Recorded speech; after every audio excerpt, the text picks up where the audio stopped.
Hi, gang. How's everyone doing today? It's a Sunday. I know. Why is Wick streaming on a Sunday? Why is he here? What is going on? Is this real life? Well, I'm not sure about any of that, but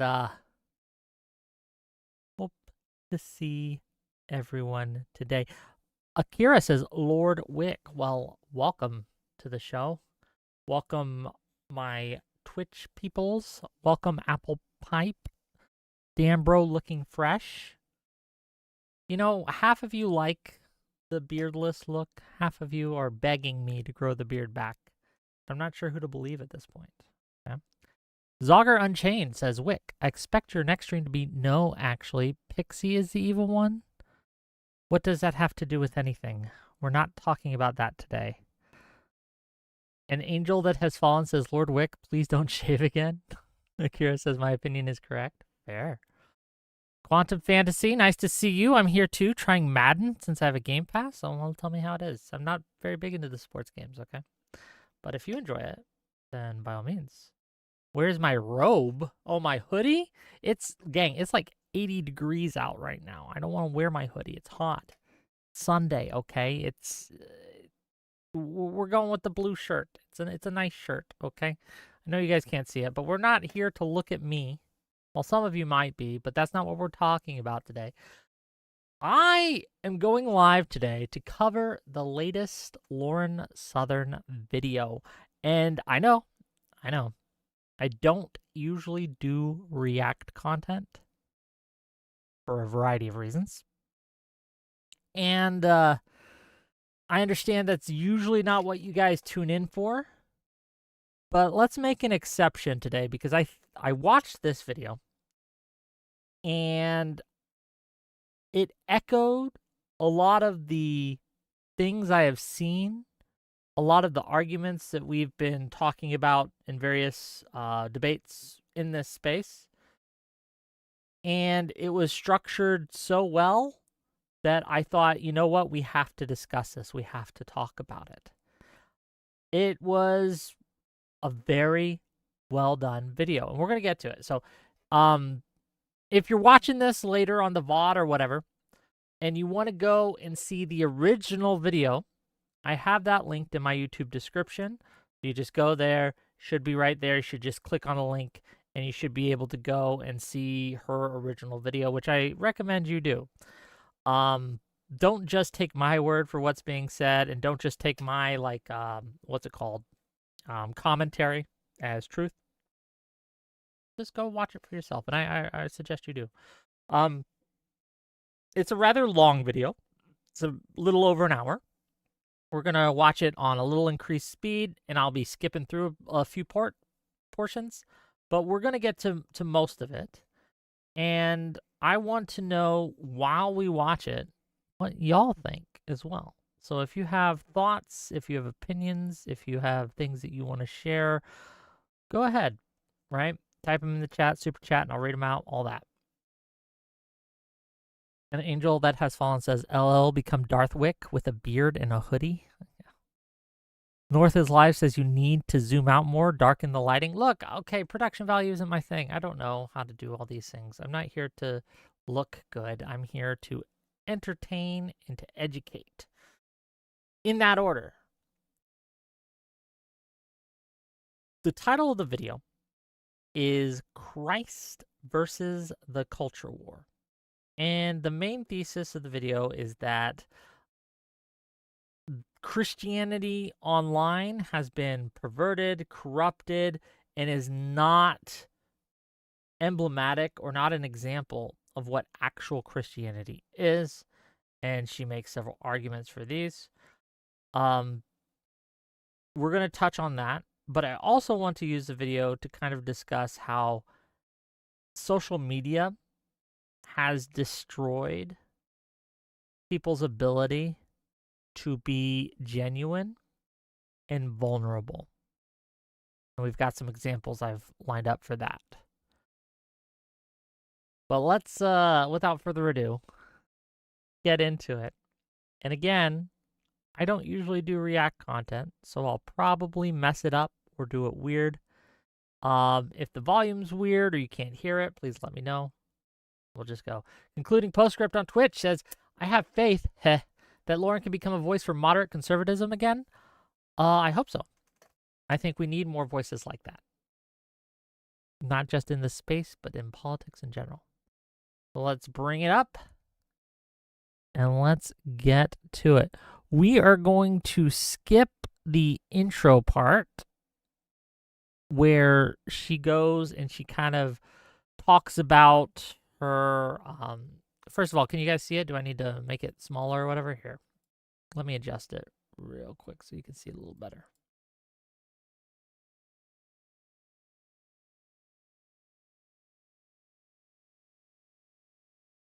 But yes, in part one, she kind of gives her religious background and explains her relationship with Christianity. She mentions one of the reasons why she made the video is because this was personal to her. Her faith is personal to her.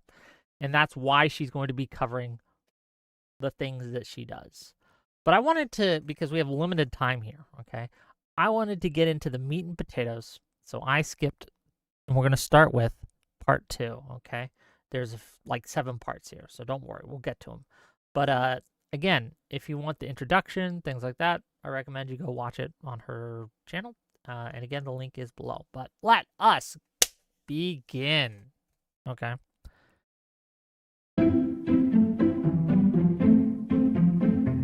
There's this really fascinating critique that Jordan Peterson makes about why he refuses to answer when people ask if he's a Christian, and it goes like this. The question is almost always manipulative. It's not really a question. It's a veiled demand that I declare my allegiance in the manner they see fit at that moment. No, thank you. Now, obviously, there are 2 ways to read that. A more cynical reading would be, I don't want to lose my Christian audience, so I'm going to avoid giving a firm answer. And that is entirely possible. But there's also a more charitable reading, and honestly one I deeply understand. Whenever you are asked about your faith in media, politics, or online discourse, people don't really give a shit about your actual spiritual life. They're more interested in hearing whether you will publicly signal membership in their group. They don't want to know what you believe, they want reassurance. That Peterson is on the team or that I'm on the team, a clean friend-enemy distinction, which is where a lot of online Christianity has gone wrong in my opinion. Okay, so yes, that is true. Whenever, and this doesn't just apply to this question, most questions, like are you a liberal, are you a Republican, are you whatever, all of this is meant to see if you are someone that they're going to deal with honestly, or at least semi-honestly, or if they're someone that they can just kind of discount. Many Christians online will do this thing. You'll quote a scripture, or you'll mention a teaching of Christ, or something that they've been talking about that you feel is, hey, this doesn't look like Christian behavior to me. Like, this doesn't seem like what I read in the Bible. And the first thing they'll ask you is, well, are you a Christian? And it's a frustrating question for a few reasons. One, I guess, on a personal level here. Look, I said earlier in the introduction that the internet and social media has kind of killed people's ability to be genuine and vulnerable. But during this conversation today, and as we watch the show, I am going to try to be as vulnerable and as open as I can, even though that will probably be a mistake, right? It will probably be punished. And we'll go through examples of why later. I don't know. I struggle with my faith. Okay. I don't know what I am anymore. I grew up Mormon, for those of you who don't know. Okay. I grew up in the Mormon faith. I was raised for years. I went on a mission to New Jersey, right? We knocked on doors, did the whole thing. I wore the suit and tie and got the name badge and all that. Served an honorable mission, right? All these things. Went to the temple. Everything you're supposed to do. I was deeply immersed in Mormon culture and Christian culture as well, because I had friends who would, even though I would say they're the same thing, many Christians might disagree, but the culture of the faith, believing in Christ, following Christ, and I really did believe what I preached. I tried to practice what I preached. But one thing I kept noticing is no one else did almost. And I noticed it more and more as time went on. And I have questions now. I have doubts, and I don't know what I am anymore in a lot of ways. But I still have a fondness for the teachings of Christ. I think that if people were to follow the teachings of Christ, the world would be a better place. Okay?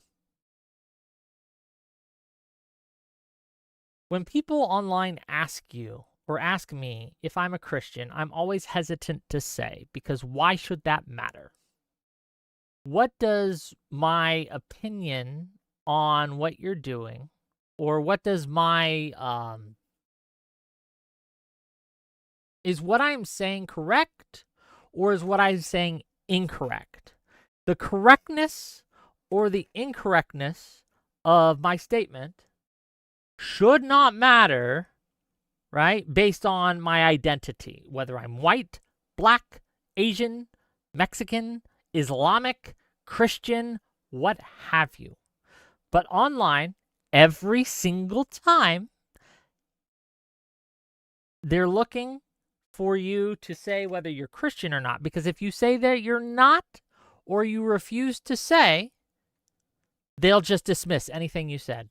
You can quote verbatim the words of Jesus Christ, and they will simply dismiss out of hand anything you have to say unless you say that you're Christian. And even if you do say that you're Christian, they'll poke at you, they'll prod at you. They probably won't engage honestly. No one engages honestly online anymore. And so it's something that I've noticed in the discourse is it's become so us versus them.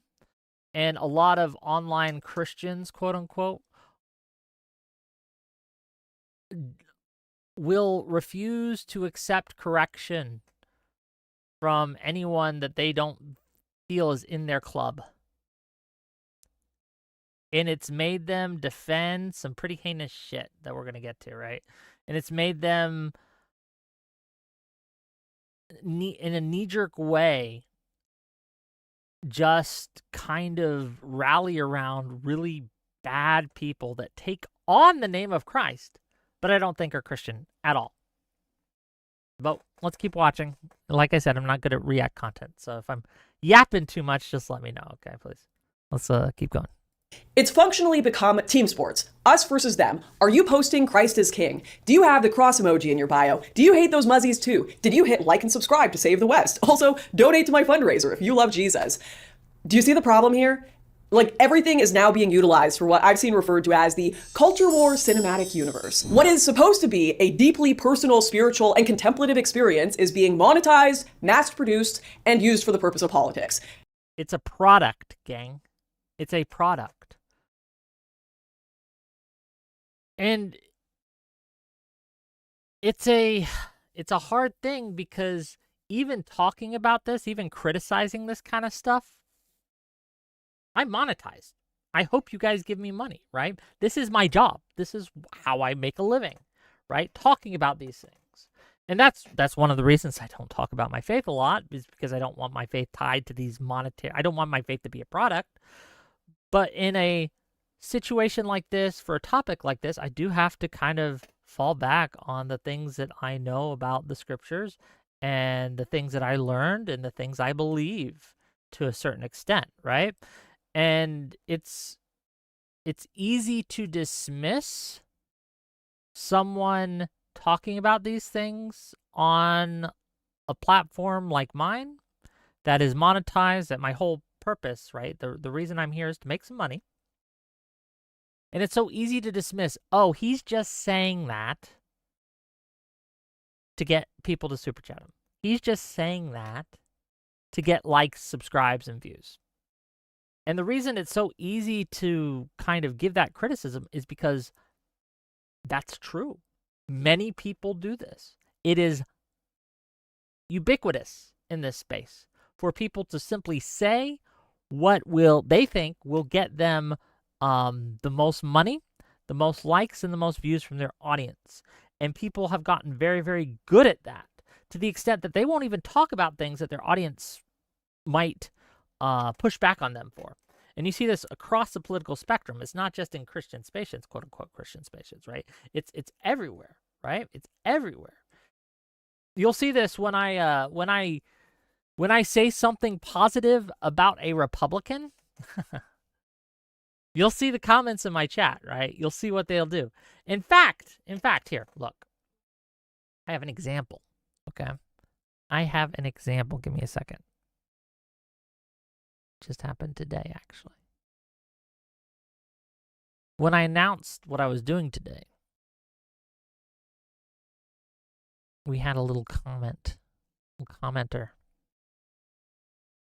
Let me get this on stream for you. So here's me just announcing the stream. First comment someone makes. Is Destiny having a romantic relationship with her again? So you guys are going to give a literal white supremacist propagandist positive coverage? The way you people treat her gives a pretty good insight into what you people actually believe about, or what you people actually are about, and it isn't liberalism.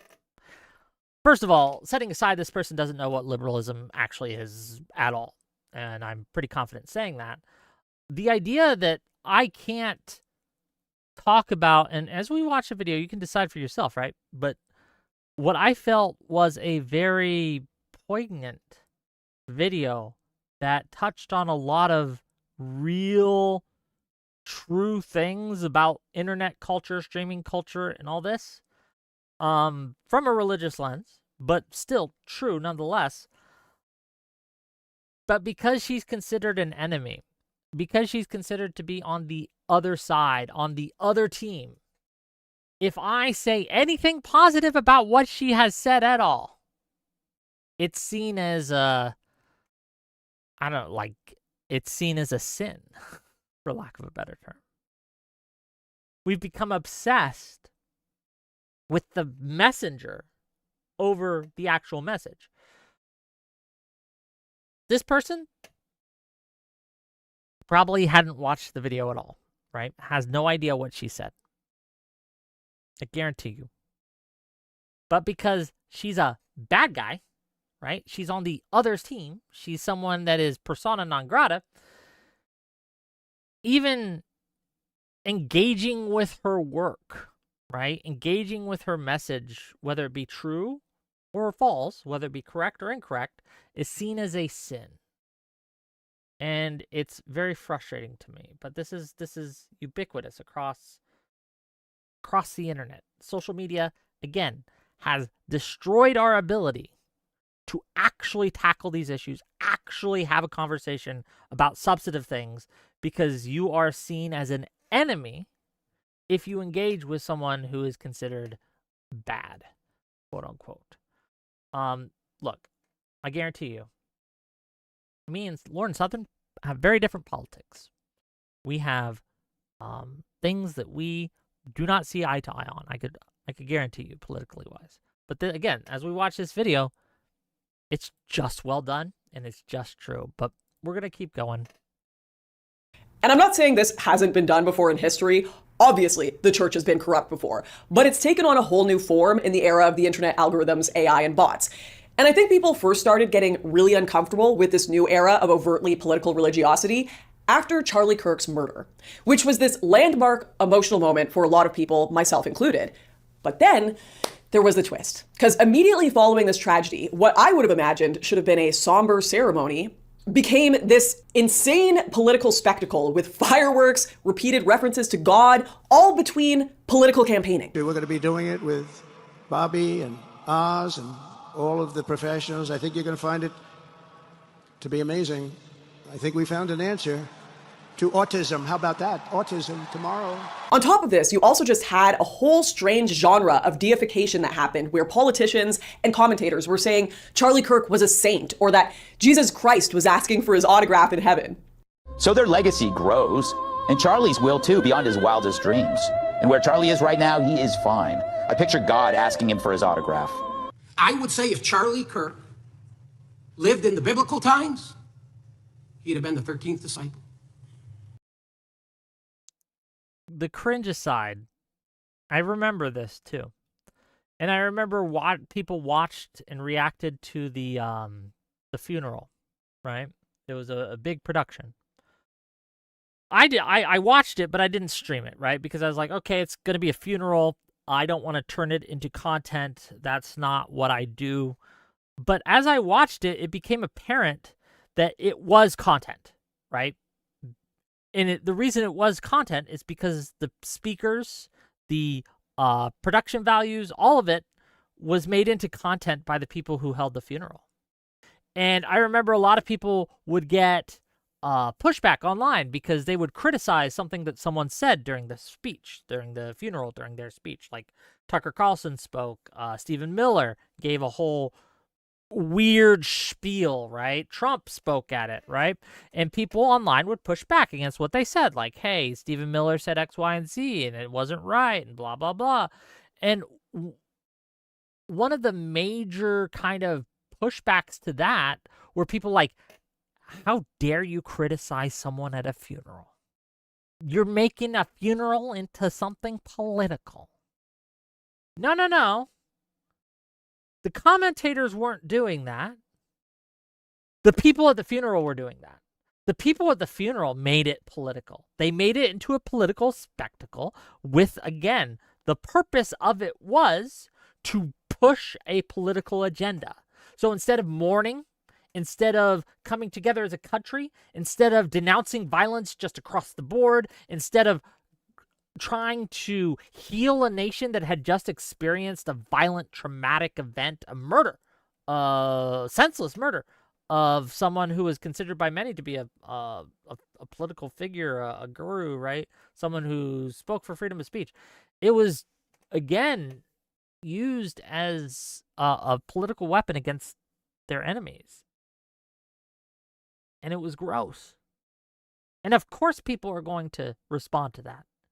Of course, if you attack them, they're going to respond to that. Anyway, I'm talking too much. Let's keep watching. He'd have been the 13th disciple. The whole thing was just weird, man. It was just weird. And that's not even touching on the Facebook boomers and their AI posts. Sometimes I fall to my knees and pray. Come, Jesus, come. Knock, knock, knocking on heaven's door. Knock, knock, knocking on heaven's door. Worst of all, though, by far, was when all of this amalgamated into a political pressure campaign, forcing people to fall in line. You saw mass statements that if your church didn't mention Charlie Kirk, you had to stop attending it. Or if you thought any of this was just kind of weird, how dare you criticize a grieving widow? Not only are you a bad Republican, you're a bad Christian. I guess it got people on that side of the aisle too. And I think for a political movement, the dissident right-wing sphere, who are generally suspicious of any sort of cultural pressure to fall in line, especially post-COVID and lockdown, this kind of put people into conspiratorial hyperdrive, which created the likes of Candace Owens' super schizo theories becoming viral sensations. Which, by the way, I beg of you, if you have fallen down that rabbit hole, just take a minute to actually read things like the Macron court case filed against her for defamation, because it is wacky how much she's just straight up inventing. And the same goes for the Charlie Kirk situation. And we are definitively getting closer to what took place on that day, and we are getting closer. I think we're close. We are definitively getting closer. We're getting close. We're getting close. Very close. We're inching ever closer. We are close, and we're getting closer to the truth. We get closer. We are getting close. But don't worry, guys, she's getting close. We're gonna have the answers, the real answers to Charlie's killer soon. Seriously. I promise you, you are allowed to think firework funerals are cringe and weird without insinuating Erica Kirk of having been involved in her husband's murder. But here's the thing, like, you aren't allowed anymore online to take a moderate stance. You're punished for it. The algorithm rewards extremism, and it pushes you along that route. The more extreme the take, the more attention it gets. The more attention it gets, the more updates and dopamine that is inserted to you, and money too. No, let's not forget that, right? The more you get paid. And so it's just this engine that constantly reinforces the most extreme of any position that you could possibly imagine, political, religious, whatever. And it's terrible, but yeah. There is a middle ground there. But back to what I was talking about. It wasn't just the conspiracy stuff that came out of all of this. I find that whenever people try to mandate something as holy or sacred that's just human, there's always a backlash of mockery. Like you saw this with land acknowledgements. There's no drunk driving on stolen land. And as for people feeling forced to mourn Charlie Kirk, well, we saw the result of that. To my friend Charlie Kirk. Rest now, brother. We have the watch. And I'll see you in Valhalla. We need to go now. The deep state is scraping our signals. They're eating the babies. No time to explain. Go where? It's 4 a.m. Nigga, what the fuck? Antarctica. What is this place? Home.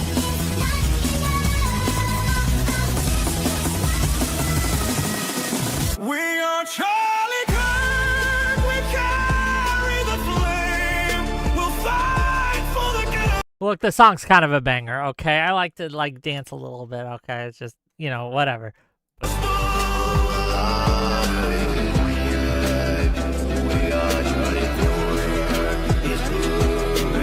Regardless of all the mockery and backlash, though, a ton of... Oh, wait, gang. So, I usually steal memes. But for this one, me and Soypill actually made a meme. And I'll show you guys. It's not something I usually do, but people stole it. But me and Soypill actually made this. We were the originators. And I'm pretty proud of it. So I want to show it to you real quick. I'll adjust it. Ugh. Charlie Kirk, a man so beloved, they had to make mourning him mandatory. And we got like a little police officer beating someone and things like that. Because if you guys remember during this time, like they were calling up people's places of work if you weren't sufficiently sad about Charlie Kirk. I'm not kidding, right?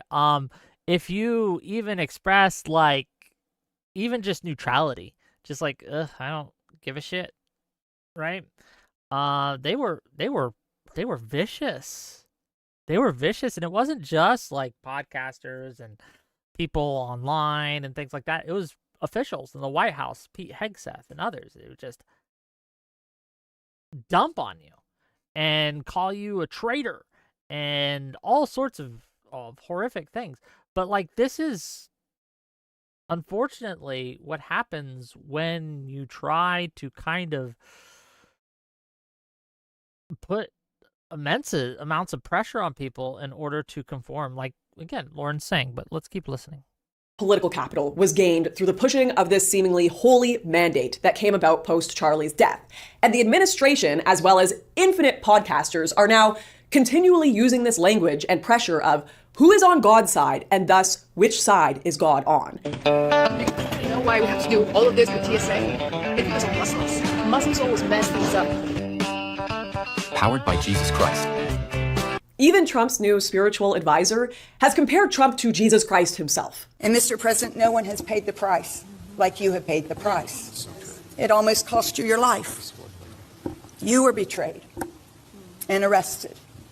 Just like Jesus, gang. Just like Jesus. I wonder, she probably made this before the AI slop post by Donald Trump, where he portrayed himself as Jesus and then pretended that it wasn't real after everyone saw that and left, right, and center was like, that's gross. And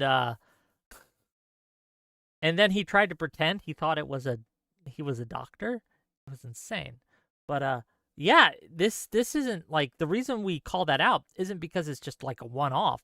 It's a constant thing, and you see this here. Like, to equate what was done to Jesus Christ to the political persecution, even if you buy into that narrative, which I don't, right? The political persecution of Donald Trump. These are wildly different things. And yeah, it's offensive. It's fucking offensive to... No, you're not like Jesus, man. Like, you got impeached. Jesus Christ got crucified. There's a difference. Okay? And falsely accused. It's a familiar pattern. that our Lord and Savior showed us.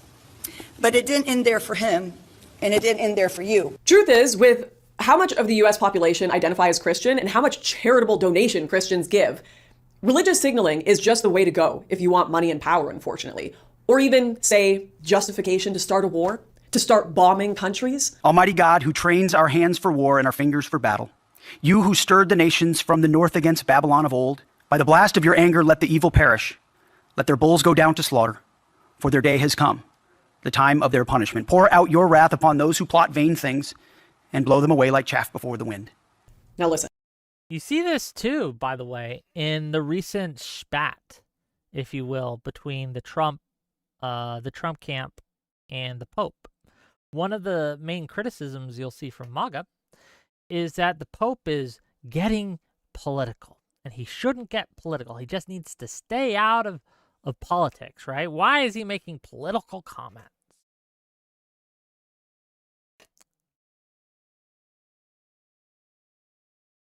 As we saw with the Hegseth segment there, this administration is constantly, and I mean constantly, inserting religion into politics, right? They are using religion to justify their political aims. They are using religion as a tool, as a weapon. They are making a whore of the church in a very real way.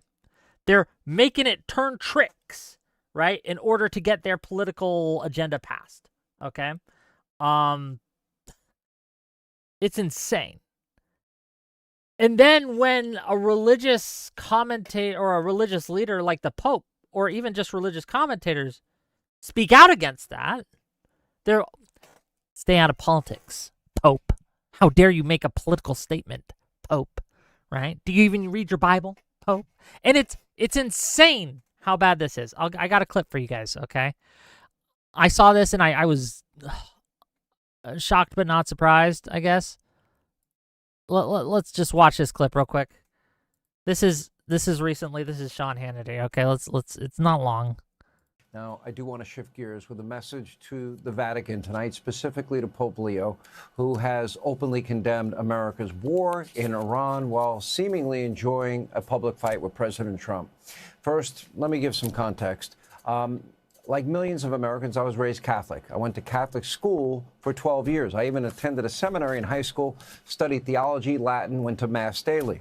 But as of today, I no longer consider myself a Catholic. Where are the pointed words for Iran, this evil regime, the #1 state sponsor of terror, the people that murdered 45,000 innocent protesters? To be clear, the Pope has spoken out against the Ayatollahs. He has spoken out against the Iranian regime in no uncertain terms, right? Not a peep from Pope Leo. Iran is now set to, literally have 4 more protesters and hang them and kill them, including a woman. Nothing from Pope Leo. Iran oppresses women. Nothing from Pope Leo. Tortures them, rapes them, kills them. Nothing from the Pope. Iran backs terrorists in Iraq and Beirut who have killed Americans for decades. Nothing from Pope Leo. Iran drops bombs on holy sites and neighborhoods all over Israel, densely populated areas like Tel Aviv, and Pope Leo is not bothered to call them out by name. And while the Pope condemns all new... Has the Pope called has Pope called, and I don't know if this is true or not, I don't think the Pope has called Trump out by name. I'm pretty sure all he does is condemn war, condemn killing, condemn murder in the name of God, right? And he does this across the board. And yeah, I don't think he's mentioned Trump by name once. Am I incorrect here? I haven't seen everything the Pope has said. I couldn't find anything when I searched. But you see the dishonesty at play here? You see the dishonesty at play? And to say that, oh, man, the Pope, he went against my politics, so I'm going to ditch my faith. There's a scripture in the New Testament where Jesus Christ is talking about how a man cannot serve two masters. So you must choose between God and mammon, right? Is what he said. You can't serve two masters. You're either going to cling to one and forsake the other, or you're going to love the one and hate the other, right? You have to pick. Okay? I think that is entirely clear in the political framework of today in America. Like, Sean Hannity can't serve both his Catholic faith and Trump. He can't. He can't be a mouthpiece of the regime and still serve his Catholic faith, the God of his youth, okay? So he had to pick between the two. And he picked Trump. He picked Trump. And they are doing it across the board. I see this constantly, right? Rather than give up their cushy positions or the influence within the party, they've decided to forsake Christ, forsake the teachings of Jesus, forsake their faith. Because politics, baby. That's how they get their power. It's how they get what they want to see. But yeah, give me a second. Let me switch out. I hope you guys are enjoying it. Oh, we got a super chat. Noeon says, just a reminder that MAGA is a Latin word older than the English language and means witch and sorceress. And English uses the Latin script, by the way. Is that true? I don't know if that's true. That sounds made up. I don't know, though. NewmanX for $5 says, I'd wager this video will be a hindsight 2020 thing. Waging culture wars isn't Christian. True. Manny to the Max for $2 says, could be to see if it lines up with your politics. I'm not sure what that's in reference to. $5 from An Angel says, I am Wick, and I super chat for money because I like doing things for money. Well, thank you for the $5. $10 from Newmanax. The absolute irony in thinking a 13th disciple is complimentary when in tradition 13 is an unfortunate number because 13 was present at the Last Supper, 13th being Judas Iscariot. Jesus? Fair enough. Well, again, as we'll see, they don't actually read the Bible. They don't actually read the words of God or preach the words of Christ. They all reference influencers, right? They'll reference the various influencers, not the gospel, not God. But let's keep watching. I know I'm super disjointed here. Like I said, I don't usually do React content, but we're trying, gang. We're trying. Listen, I am no fan of the Ayatollahs.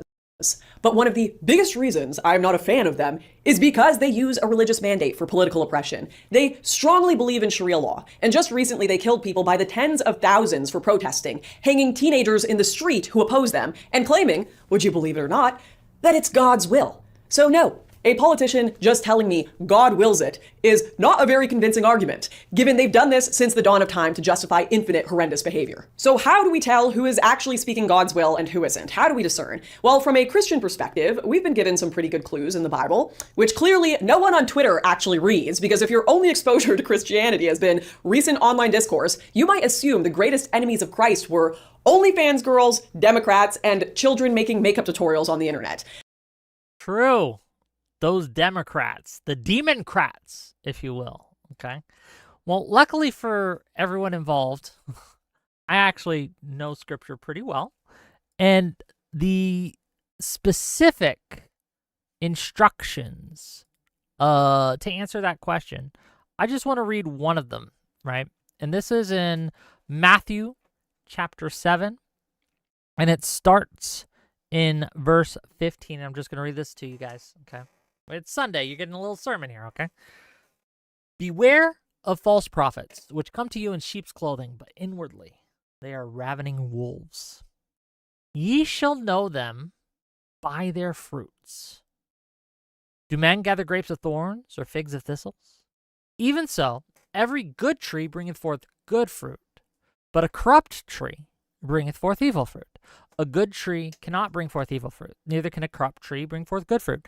Every tree that bringeth not forth good fruit is hewn down and cast into the fire. Wherefore, by their fruits ye shall know them. And Christ here is talking about how can you discern someone who is actually speaking for God versus a false prophet, a wolf in sheep's clothing. He goes on. Not everyone that saith unto me, Lord, Lord, shall enter into the kingdom of heaven, but he that doeth the will of my Father which is in heaven. Many will say unto me in that day, Lord, Lord, have we not prophesied in thy name? And in thy name have cast out devils? And in thy name have done many wonderful works? And then I will profess unto them, I never knew you. Depart from me, ye that work iniquity. And I think that this is a perfect encapsulation of like online Christianity. It's people who have literally taken the name of Christ in vain. Because it's gonna avail them not. They're not actually followers of Christ. They're not actually disciples of Christ. They don't actually like do his will. They don't bring forth good fruit. They just take the name as a, as sheep's clothing, basically, to kind of wander around in the flock, right? Unnoticed. They'll wear the sheep's clothing, right? So they can be undetected, but inwardly they are ravening wolves. Okay. So when Lauren is talking about like what is the instructions given, that's one of the instructions given in how to determine a Christian from a non-Christian, or of someone preaching the words of Christ, someone actually speaking for God, versus someone who is not. When in reality, his main conflict was repeatedly with a group called the Pharisees. The Pharisees were a religious movement in first century Judea known for taking religious law extremely seriously, and to be fair to them, they were not cartoon villains. They were often highly disciplined, highly educated, morally serious people trying to preserve religious identity under political pressure. The problem is that, according to gospel accounts, many of them became obsessed with the appearance of righteousness rather than the substance of it.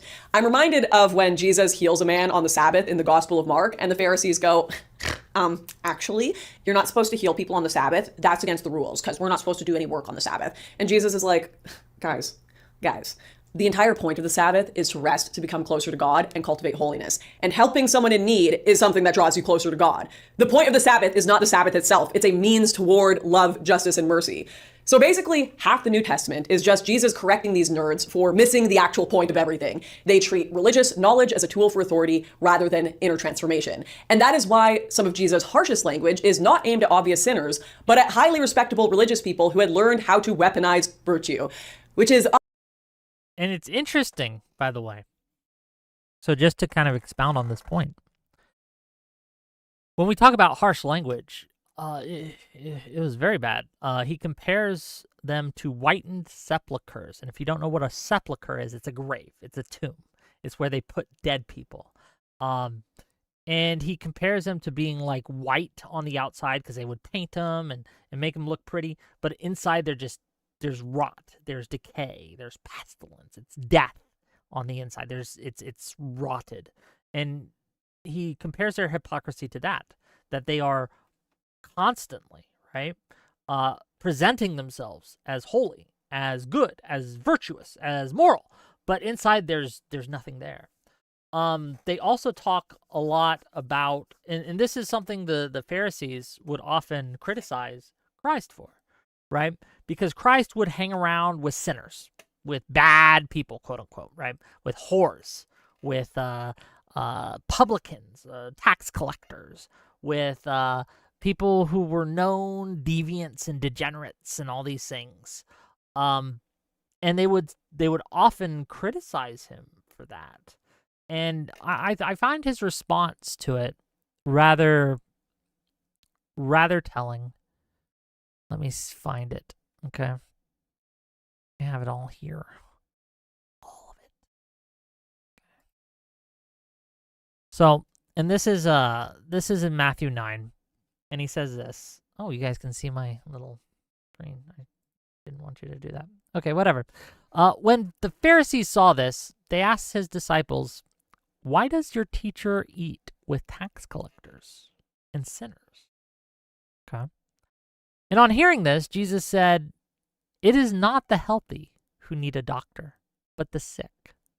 But go and learn what this means. I desire mercy, not sacrifice." And he's quoting there. He says, "For I have not come to call the righteous, but sinners." And again, you see this play out in online spaces, right? The Pharisees of today. We saw it with the tweet I showed you earlier. Because Lauren Southern is seen as a bad person, me covering her is seen as sin when it's not. And this guilt by association is something I run into constantly on this space. Because I have people that, like Destiny on my show on occasion,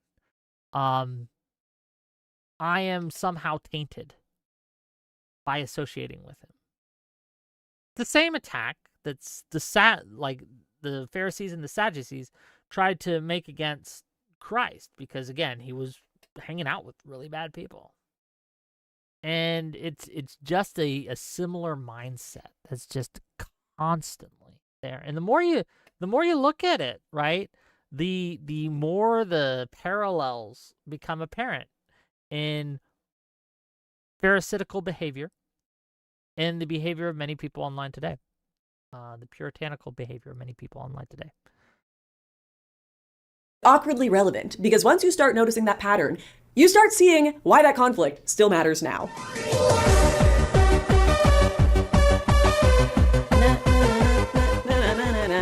Okay, I love that song. Sorry. Unfortunately, the modern Pharisees are a lot less interesting, well-read, and respectable than the historical ones. They are largely influencers, partaking in something I've seen referred to as based signaling. It's essentially the right-wing version of virtue signaling. Richard Anania wrote a scathing article last year called The Based Ritual, in which he plays out a fictional but on-the-nose conversation between right-wing political types at a Capitol Hill bar, who are repeatedly trying to one-up each other in how transgressive, cynical, and ideologically provocative they can sound, using increasingly extreme takes as a form of in-group status competition rather than genuine argument or any substantial belief. Now, while it's not a one-to-one comparison to Richard's article, the practice of based signaling is something I understand very well. Why? Well, of course I know her. She is me. Take a look at Exhibit A here. Look at that sick Deus Vult sweater. Look how incredibly based I am. Forget about a tiny cross necklace. In fact, forget about going to church at all. Instead, I'm gonna wear a giant sweatshirt with a Jerusalem cross and post it on social media. Do you get it? Because that's what the Crusaders wore, and they had swords, and they killed their enemies. And I'm gonna Slav squat, because that's a popular meme at the time. Please give me a crumb of internet attention. Give me a crumb of likes. One thing I can assure you is that God was not considered or involved at any point in the process of making this image. I am signaling to the people in my peer group at the time that I am just so cool. So cool. I mean, look at this. I used to wear this to protests. What is going on here? What in the heresy is happening? Just embarrassing behavior. It's not only embarrassing, and look, good on Lauren for being willing to own up to this. I see it a lot. And if you spend any time online, you'll see there will be like a way that they signal to each other that they're in the club. Base signaling is probably a good word for it. Where they'll make some... I'm trying to think of a good example. The one that comes to mind the most is Wilsonites, right? People who are around the whole manosphere with Andrew Wilson and things like that. You'll notice that they always have similar takes on women, okay? And they'll always kind of, to show how into Andrew Wilson they are, how in the know that they are, how into this community they are, they will say some of the most misogynistic shit you've ever heard in your life. Like, this is the most gross, disgusting, horrific things, okay? And you'll see it as and they'll like high five each other about it, right? And they'll be like, "Hell yeah, brother! I hate women too. Well, I hate women more." And you see this on the left in the reverse, right? It's people who are like, "Well, you know what? I'm not racist, and I'm so not racist that I'd let my daughter date a black man." And then someone else will like, "Well, that's okay, but I'm so not racist, okay, that I'll let my daughter date 2 black men," right? And then they'll try to one-up each other with these things, okay? It's the same way of doing things. But yeah, this happens a lot in the right-wing space, in the Christian spaces, quote-unquote Christian. And it's pretty crazy. It's pretty crazy. Well, let's keep going. Behavior. And don't get me wrong, to this day, I'm not above sitting in bed and liking a based King Baldwin meme. Those epic Save the West edits, it's all very intoxicating.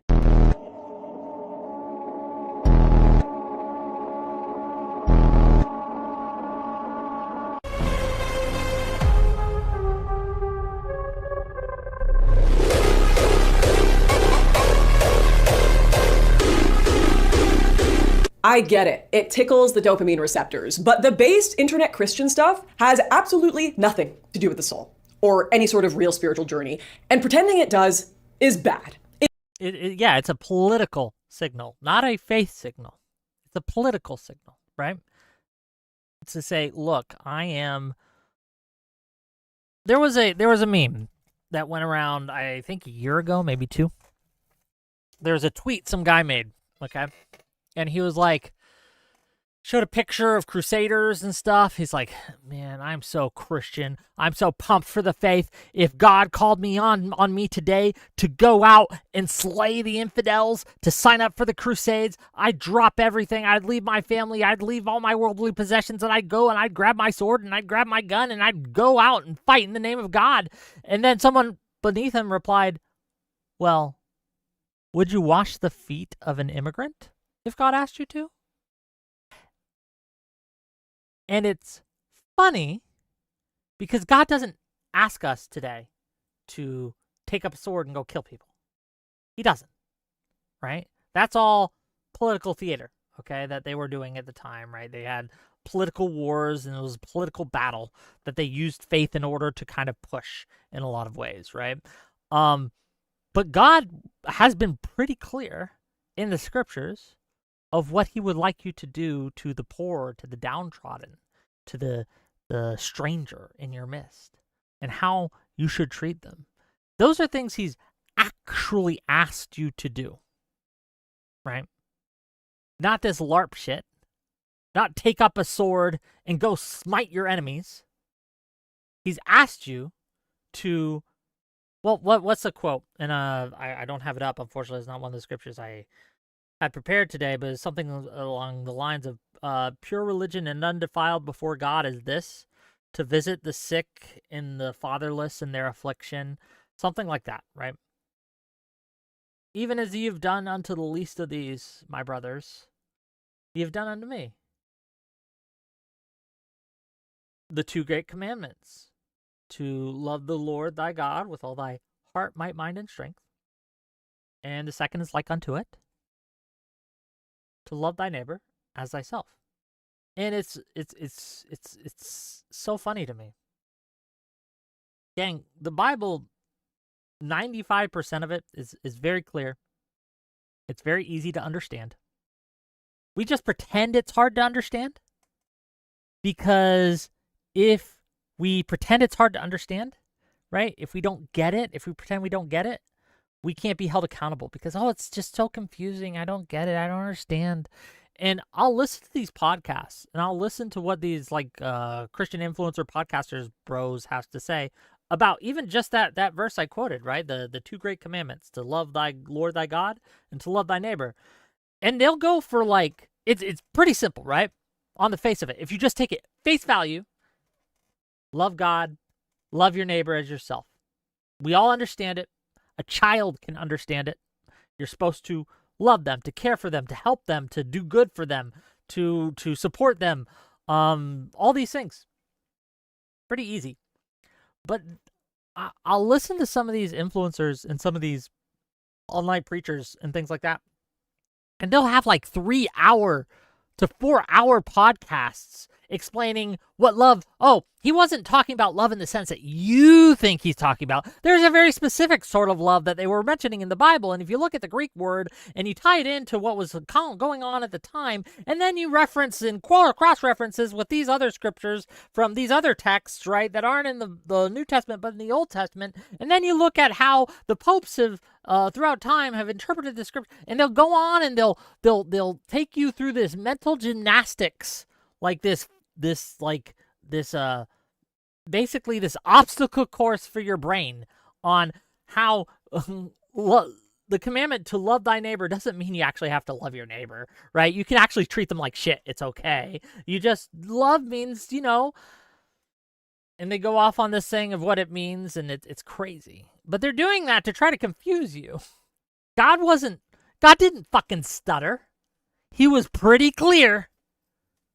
Love the Lord thy God with all thy heart, with all thy might, with all thy mind, with all thy strength.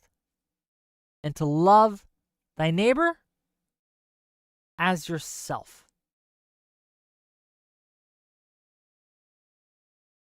There's other scriptures where he, again, repeats this in various ways. Someone asks him, well, who is my neighbor? And he goes on a parable, and he talks about the Good Samaritan, where there was a traveler on the road to Jerusalem, and he was waylaid by bandits, okay? And beaten, robbed, near death, left on the side of the road to die.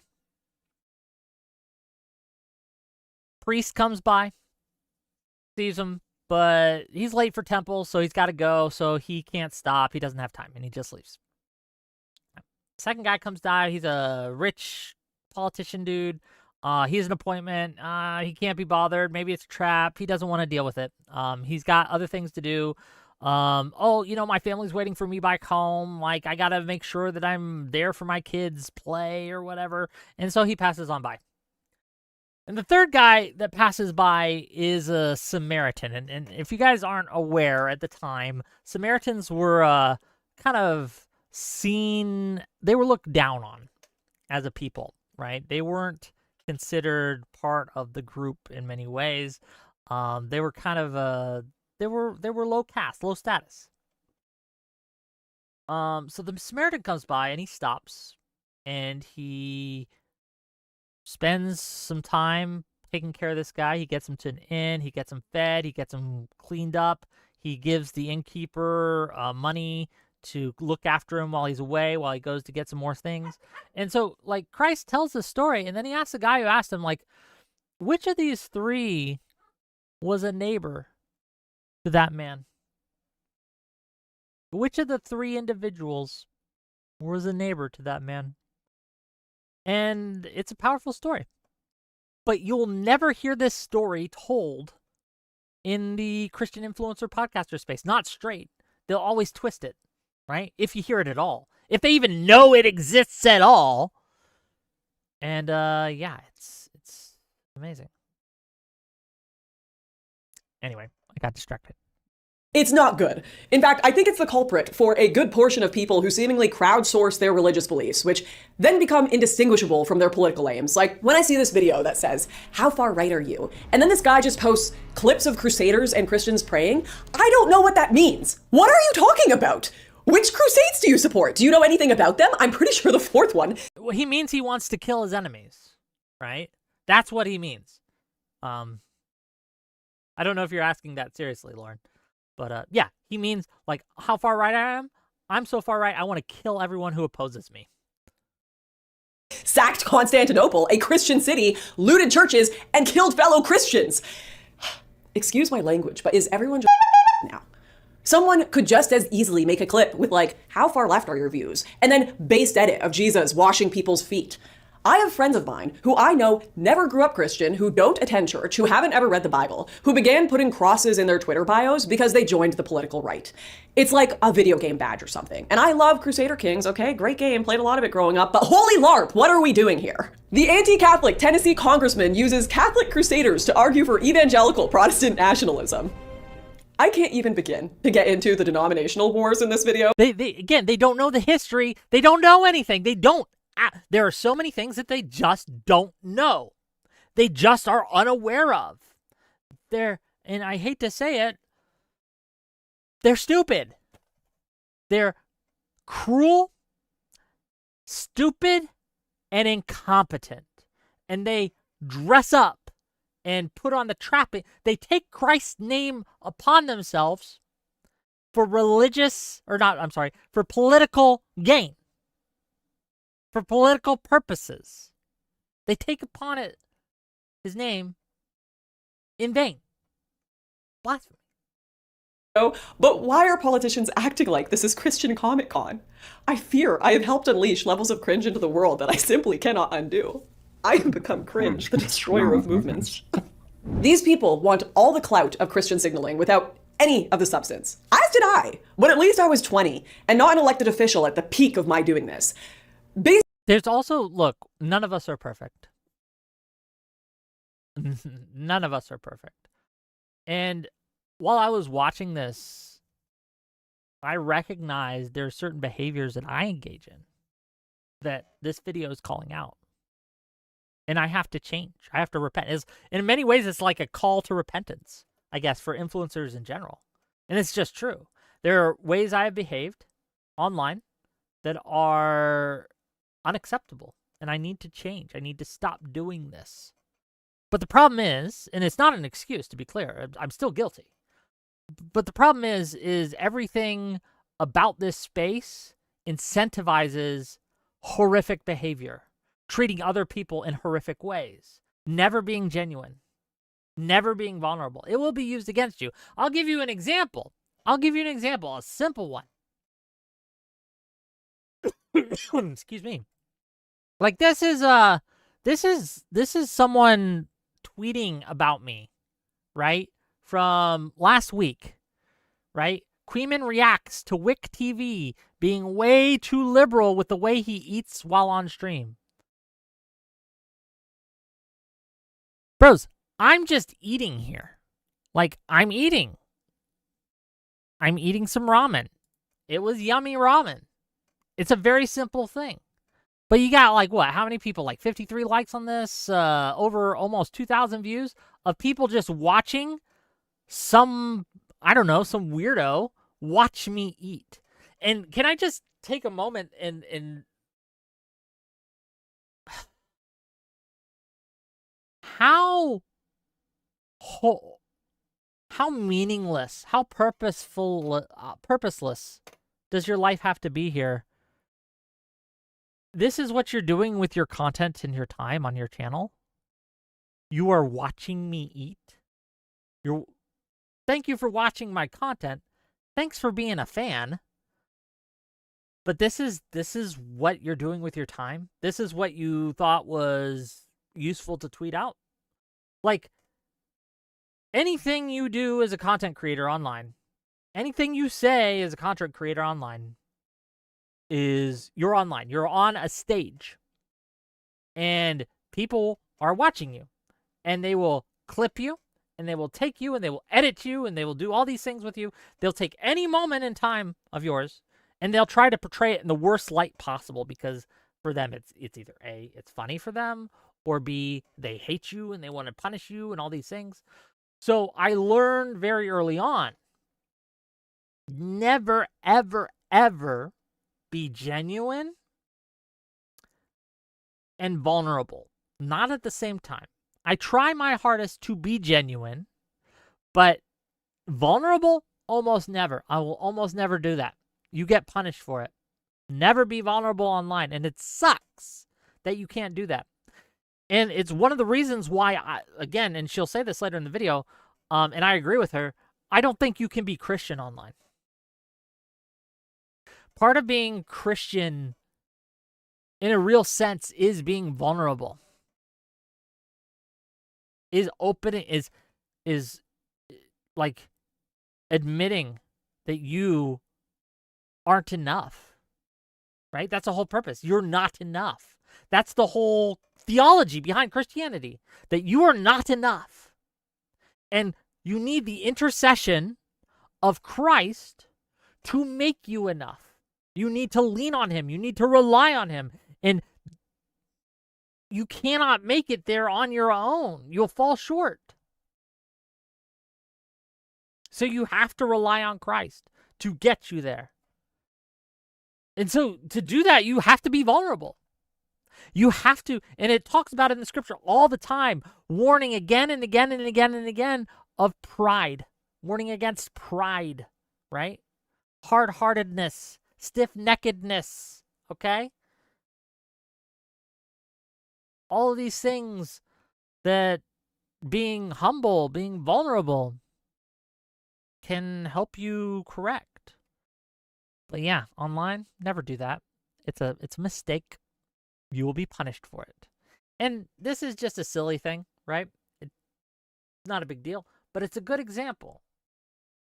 Any moment of joy you have on stream too. Like there's clips that they'll post of me to make fun of me because I'm dancing on stream. And it's because we had like a dance off on screen or something, or like it was during the Riz off that I had. It was a fun little event, okay? It's fun. Everyone's enjoying it. But they'll clip you and try to use those moments of joy against you because honestly, they're miserable people, right? They're fun suckers, okay? But it's just everywhere online, constantly, all the time. These people are just, I don't know, they're sad. And I feel real bad for them. Like, anyone who, if you're having to watch me eat on stream to try to make content, bro, you've fallen pretty far.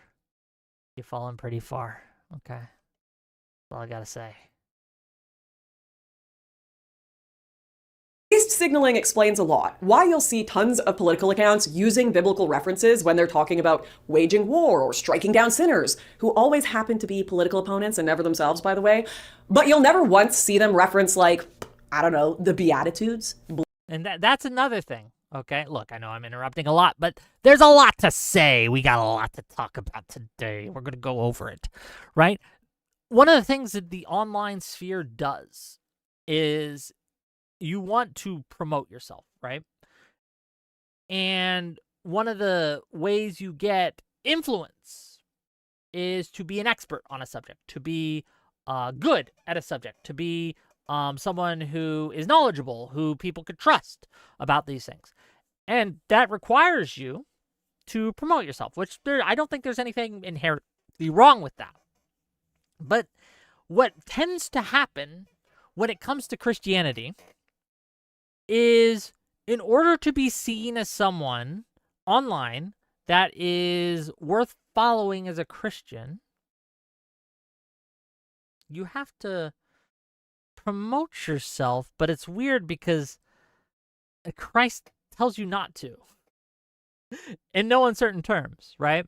Don't pray in the streets as the Pharisees do. Pray in your closets in secret. Don't brag about this shit. Okay? There's a story in the scriptures. And Christ is telling a parable. And two men go up to the temple to pray in the story.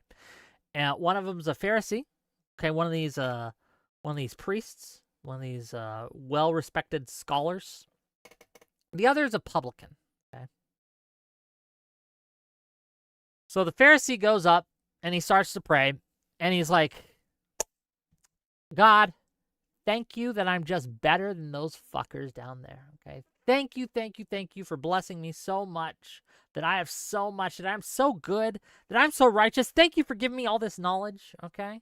This knowledge. Thank you for making me based, right? So all these other cringe motherfuckers can't touch me, okay? He goes off for a while on this, and he's like announcing all the good things he does. He's like, man, I give to the poor. I fast twice a week.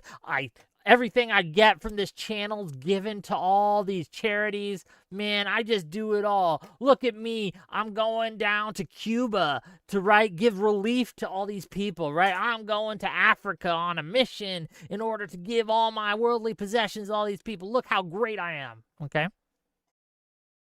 One prayer. Then you got the publican in the back, okay? And he's not even he can't even look up, right? He would not lift up so much as his eyes unto heaven, but he smote upon his breasts, saying, God, be merciful to me, a sinner. This is a quote. He says, I tell you, this man went down to his house justified rather than the Pharisee. For everyone that exalteth himself shall be abased, and he that humbleth himself shall be exalted. That is anathema to how you succeed online. in a very real way. And if you watch these Christian quote unquote influencers, just look at how often they do this. Look at how often they extol their virtues, right? Look at how often they say, well, we are the blessed ones. We are the chosen ones. We are the greatest. Look at all the great things that we do for our communities. Look at all the things that we accomplish. We're not like those other fuckers, right? And then watch how many of them sincerely, honestly, just talk about the ways that they have failed, the things that they have done wrong, the sins that they carry that they cannot overcome, that they are struggling with still, the abasement, right, that Christ calls upon us, the humbling of ourselves that Christ calls upon us to do. It'll be interesting, right? Next time you watch, go watch something like that. Okay. We get any more scriptures? Super chats? No Aeon for $2 says Matthew 25, verse 43. I don't know that one off the top of my head. Let me look.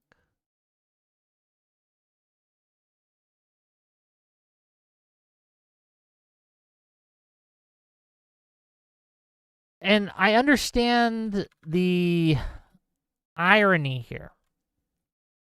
It's a trap almost.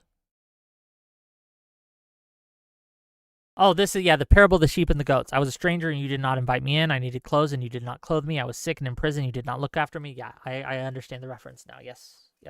When talking about like what Christ has actually asked us to do. So again, if you see a stranger, invite him in. If they need clothes, clothe them. If they are sick and in prison, look after them, right? Help the needy, all this stuff. But back to the point, right? Even just acknowledging that this is a problem, there is a performativity of it, because I am online. We are on a stage here. I am at a pulpit and I am preaching, and it comes across, and it can come across as hypocritical.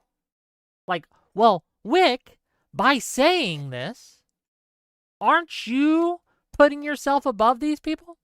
Aren't you doing what you're condemning? Aren't you the one that is saying that you are doing it correctly and these people are doing it incorrectly? And there is some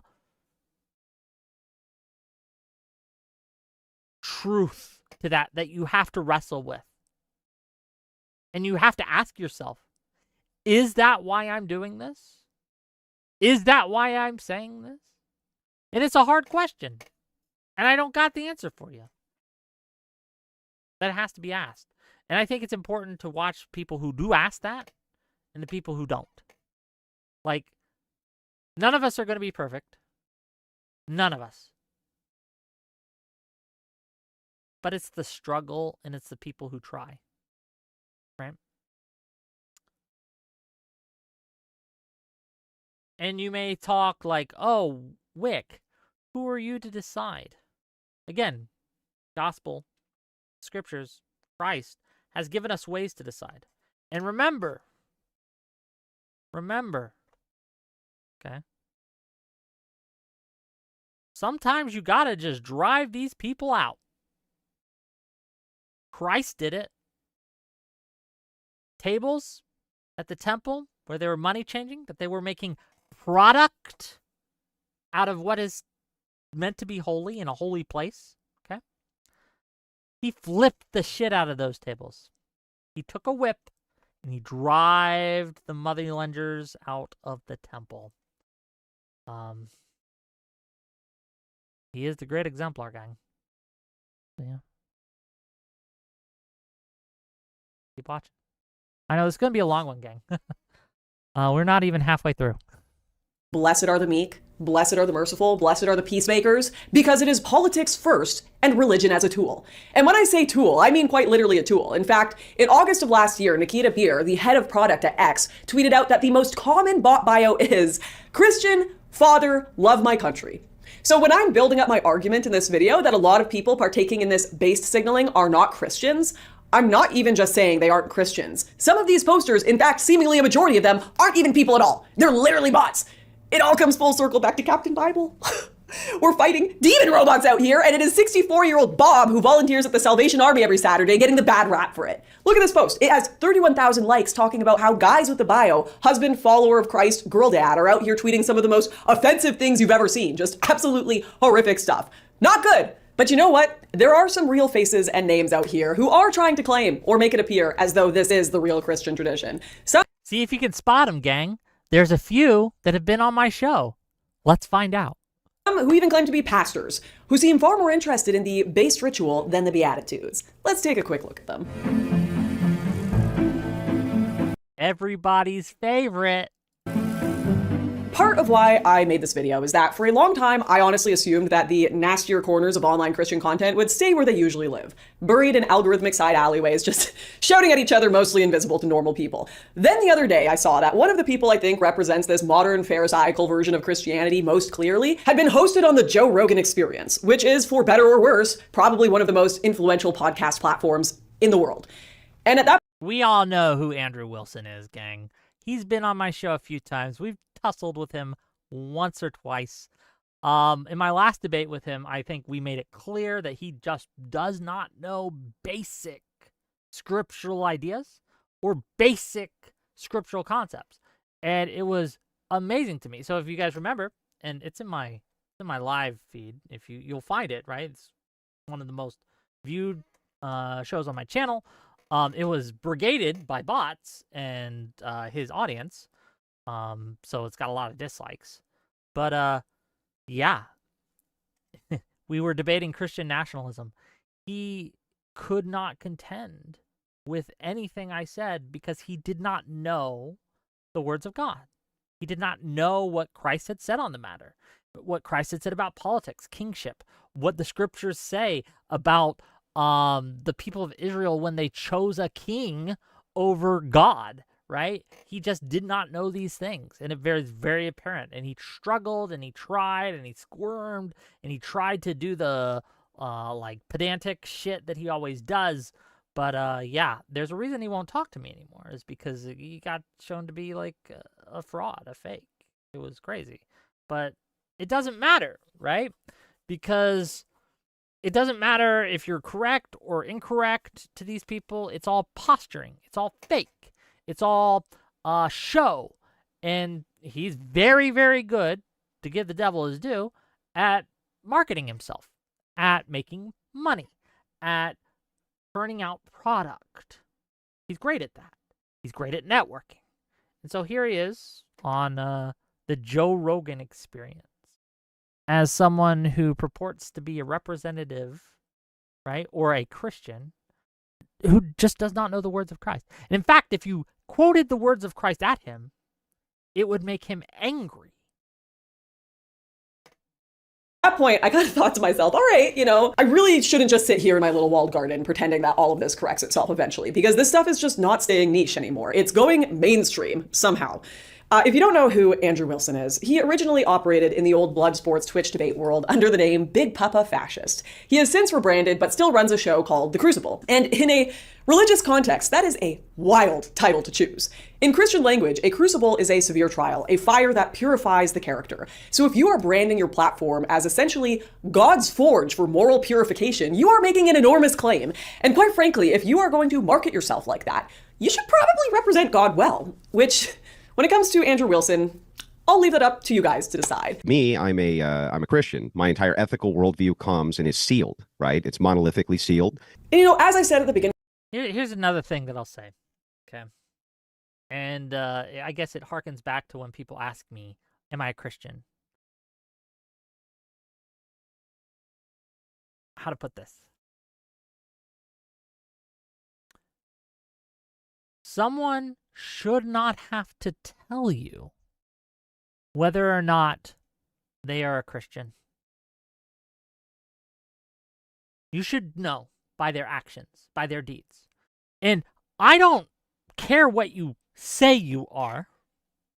Show me what you are, and I will judge you by your actions, by your behaviors, by how you act, by what you do. Anyone can call themselves anything. But it's what you do that defines you. So don't tell me you're a Christian. Show me. Let's read some super chats. $5 from Noeon says, correction, for some reason Google kept saying witch, but in Latin dictionaries, maga is an adjective that means magic or magical. Green flag? Oh, well, good to know. I have no idea what maga means in Latin. $20 from Grassroots Hegemon says, Jesus would probably be torturing whoever made Klarna. He takes financial technology really personally. I don't know what Klarna is, but thank you for the $20. $5 from Numinax to say, recall the clip of Andrew saying women can't be leaders because they can't open a pickle jar and fails to open said pickle jar? Yeah, that was funny too. Vite Mecca asks, Wick TV, how do actions tell anyone what their specific religion is?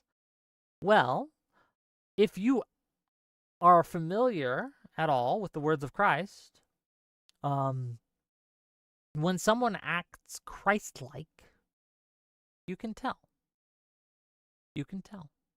Now, it might not tell you everything you need to know, but honestly, if you are following the teachings of Christ and you are acting Christ-like, whether or not you are technically a Christian, that's between you and God at that point. You're Christian enough for me. If you are acting Christ-like, if you are following the example of God on earth, of Christ, that's more than enough for me to take what you have to say and to trust you. So, will I be able to tell you your exact denomination? Sometimes, yes. Like if I see you with a cross on your head at on Ash Friday, or if I see you genuflecting, if I see you wearing a cross, if I see you praying to a saint or having rosaries, if I see you not drinking coffee or tea, like I could tell what denomination you are over time, right? Because I'm familiar with these things. I probably won't be able to get, like, because there's so many Protestant denominations, I won't get it on the nose usually, but I can generally tell whether you're Catholic, whether you're Orthodox, whether you're Protestant, or whether you're Mormon, whether you're Jehovah's Witness, given enough time. So yeah. Go back to the show. I hope everyone's enjoying this. Am I doing the React content right? I don't know. I can't tell if you guys like this or not. Hope you are. Beginning of this video, I don't think I represent Christianity well. But the difference is, I'm not calling myself a crucible for God while coming across like a Pharisee so aggressively on the nose that I think even an atheist screenwriter making satire would be told to tone it down. But Charlie, I just think, honestly, you're too fucking stupid to understand them. We found another one. It's Charlie. It's our friend Charlie. We like Charlie, don't we, gang? Okay, well, I like Charlie. Gang, you guys remember this clip. Oh, I'm sorry, Dyke. Is she morally inconsequential in comparison to your ditch licking? They bring nothing to the table, none of them, including the old bags here, who bring nothing to the table by their own admission except their pussy. And that, to me, is why, and when asked, this is all you get. I bring love and affection. You don't bring shit to the table. Good. What do you bring to the table besides your vagina? Give me a real example. If you want a man to take care of you for the rest of your life, what do you bring to the table except your vagina and a bunch of baggage? First of all, I gotta be honest. I don't know who is still out here listening to this kind of content in the year 2026. A lot of people, unfortunately. Yeah. A lot of people watch whatever. A lot of people watch his content. He is growing, right? How many of them are bots? I don't know. But let's just assume most aren't. Yeah, he's bigger than me. He's bigger than most. Hell, he's getting like what? 10K concurrent watching him? 5K, 10K, something like that. It's crazy. Crazy good work. So yeah, that's who's watching him. A lot of people are, unfortunately. But yeah, let's keep going. I remember that viral meme from years ago, mocking Vice for being so predictably edgy in their content strategy. It seemed like they selected headlines by just getting a dude to throw a dildo at a wall to pick a drug, country, and a minority, and bam, there's their story. These modern manosphere podcasters feel no different. It's the same predictable combination of slop. every time. But it's also kind of hilarious once you see it for what it is. We got a skit game.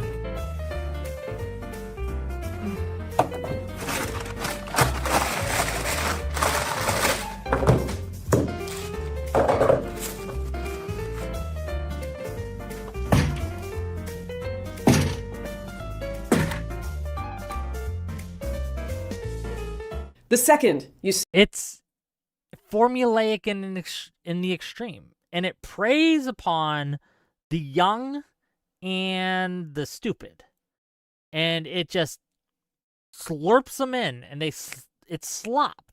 It's formulaic slop, but it's super successful. People eat that shit up, and again, everything pushes us towards slop. And it's crazy. See a cigar and a podcast mic on screen, you know you are about to hear some of the dumbest shit of your life. How do you make $50,000 a month? You haven't told me anything. Wake up at 3 a.m. Okay. Go to sleep at 7 p.m. Got it. Now, what do you do in between 3 a.m. and 7 p.m.? Hard work. Eat the spaghetti. Eat the meatballs. Eat the broccoli. Don't get distracted with candy and ice cream. How does that generate income? But anyways, back to Andrew Wilson. Being predictable manosphere slop, while annoying, is honestly not my main problem with his content. I think this clip here captures one of my biggest issues. Your wife has 3 baby daddies and has been married twice before. And you... We remember this clip, don't we, gang? And you lick sniz. Under your religion. You lick sniz. What does that You're mean? a fucking dyke. Don't talk shit about my wife, you stupid bitch. Shut your fucking mouth. Shut your stupid bitch mouth. Your wife with the 3 baby What did I daddies? just say? Your Dyke? wife with the 3 Sorry, baby I'm sorry, daddies? Dyke. Is she morally inconsequential in comparison to your ditch licking? So, earlier I said that a lot of people watch this content. A lot of people watch Andrew Wilson. One of the things that might give you some black pill, right? Like that might make you be like, oh, this is crazy. It's all going downhill. But here's some hopium for you, gang. No matter what he does in the future, no matter how many videos he produces, no matter how many clips of him are out there, in the future, 5, 10 years, 20 years, 1,000 years from now, aliens come down to our ruins of our world and they're going through. The only thing this guy's ever going to be remembered for is the 2 clips. This clip right here and the pickle jar clip. Okay? That's it. Right? No one's going to remember any of his debates. No one's going to remember any of his interactions. No one's going to remember him going on Joe Rogan. They could you even, for those of you who watched it, can you remember what he even said? No. But what you will remember, and what everyone will remember him for, is this clip. That's it. That's all he is. This clip of him freaking out at Charlie. In a crazy manner. Look, he didn't even let her finish the argument.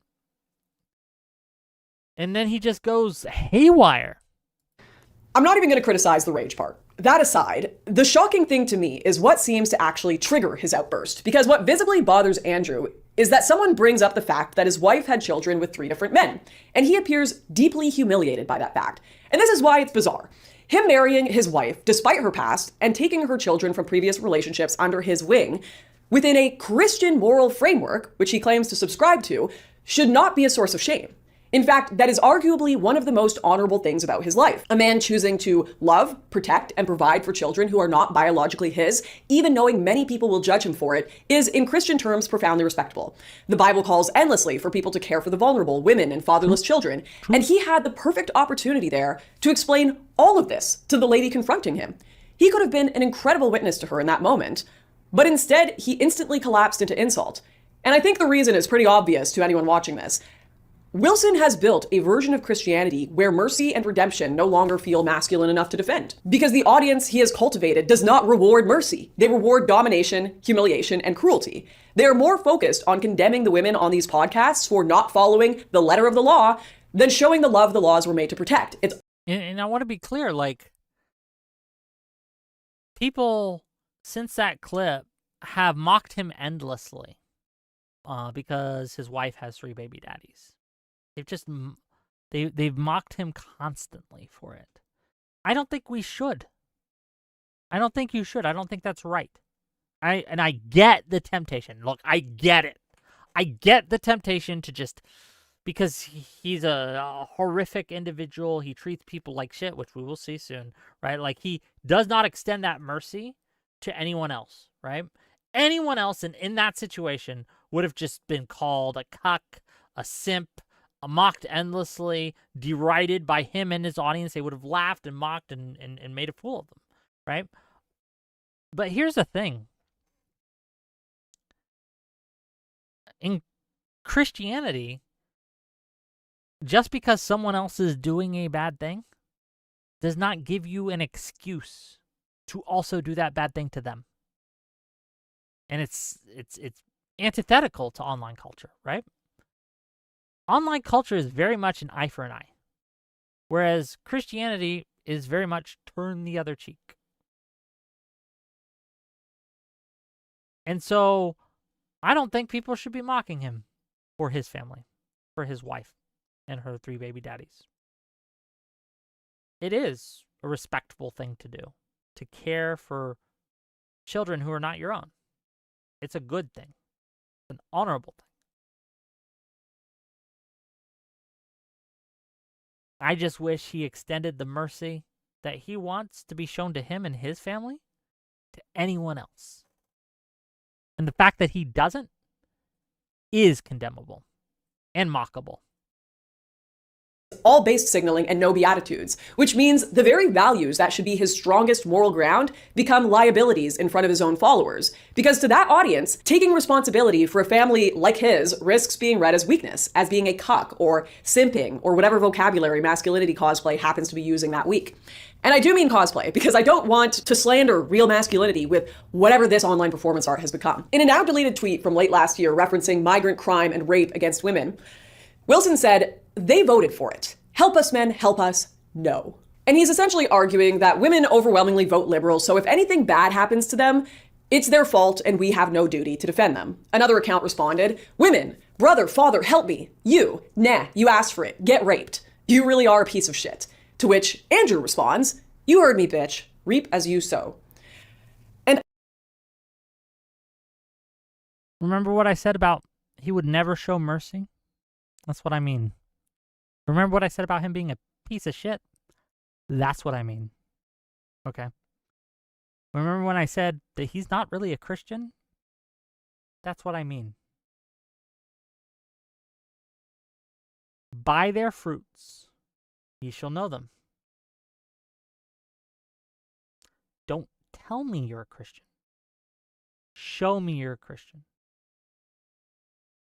What does that sort of interaction, what does that advocacy, what does that kind of preaching show?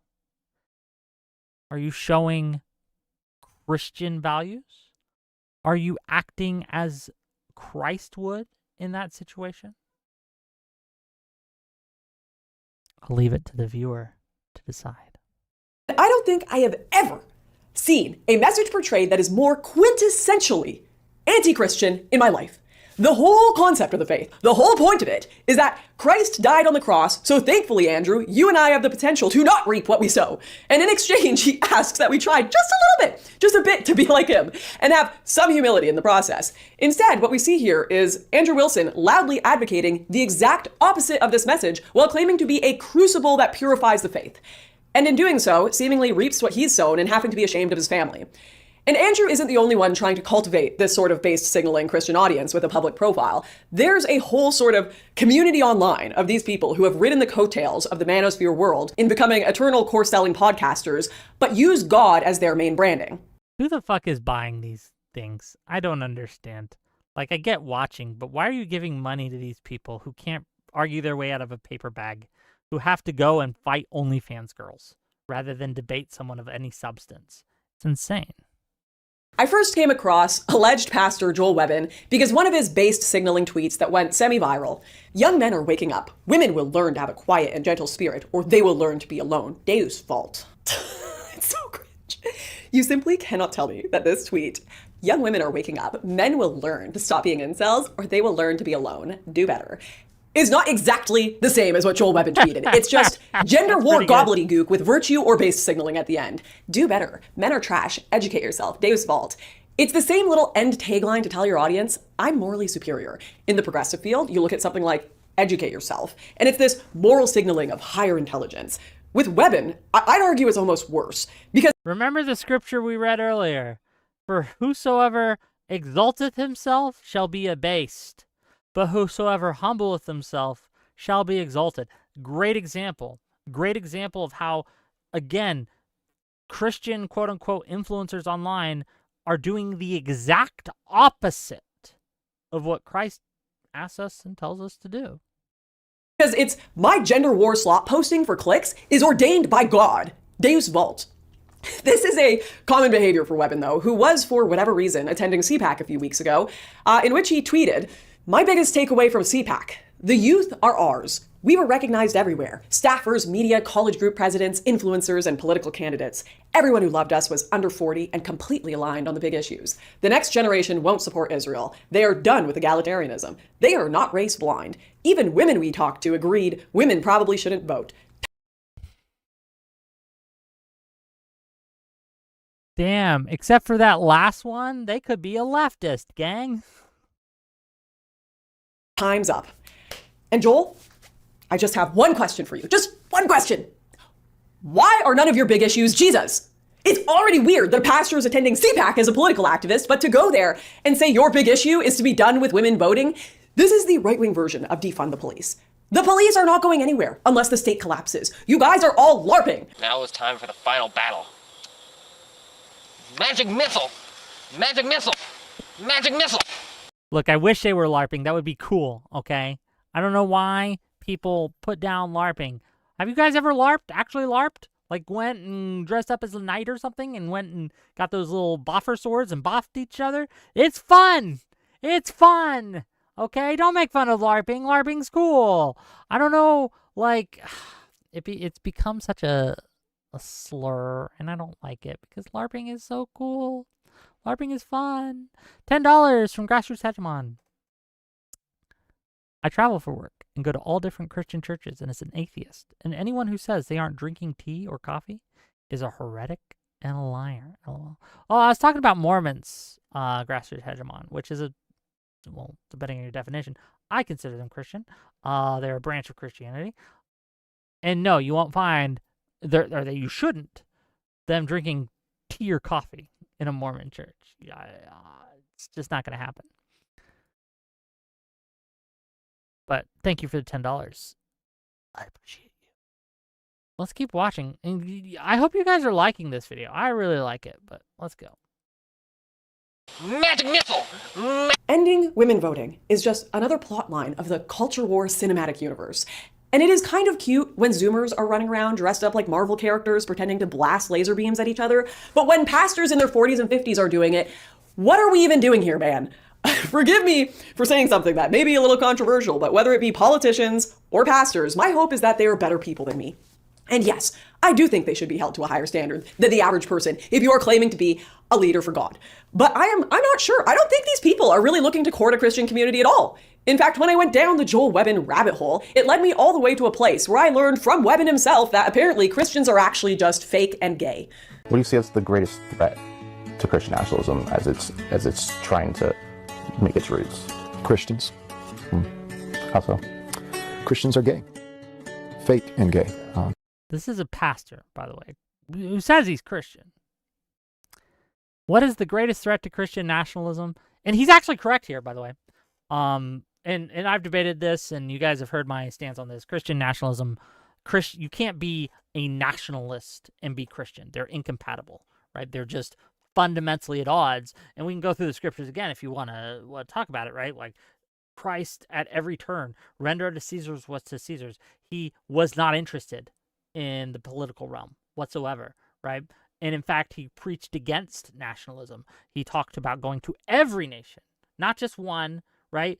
To how Jew, Gentile, man, woman, all are one in Christ. That is antithetical to what nationalism is, okay? Nationalism isn't just one nation, by the way.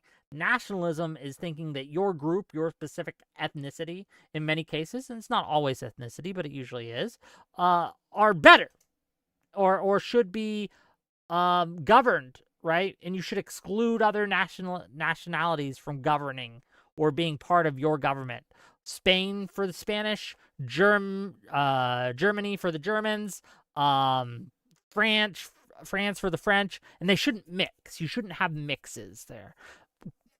Christianity does not care at all. And in fact, trying to divide people along those lines is anti-Christian, right? It's antithetical to what Christ preached. Christ says we are, like the scriptures say, we are all children of God.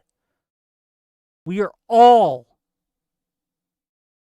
to be preached to be welcomed in, right? You should not be excluded based on your wealth, based on your political status, based on your race, based on your nationality, based on your anything of that. The only thing that they ask you is to come unto Christ. And if you come unto Christ, you are grafted on to the tree of Israel, right? You are grafted on. You have become a member of the house of Israel in a real way, under most Christian theology. So yeah, Christian nationalism isn't a thing. So when Joel Webbin here, or Joel Berry, whatever the fuck his name is, when he says that the biggest obstacle to Christian nationalism is Christians, he's not wrong. That is correct. But then he goes off to say they're fake and gay, and it's such a... How old is this guy? To be more precise. Webbin tried to defend this by saying fake equals hypocrite, gay equals effeminate. Yes, the church is plagued by religious hypocrites, fake, and cowardly, effeminate, gay men. But why did you say it that way? Because I knew it would offend, and the offense ensures that my point wasn't missed. A very astute poster noted, Webbin, that's not how it works. Prioritizing causing offense over being clear does the exact opposite of making sure people don't miss your point. To be fair, it took me a long time to learn. I guess, yes, they won't get your point, but they will see your tweet. They'll see it. It will get you attention.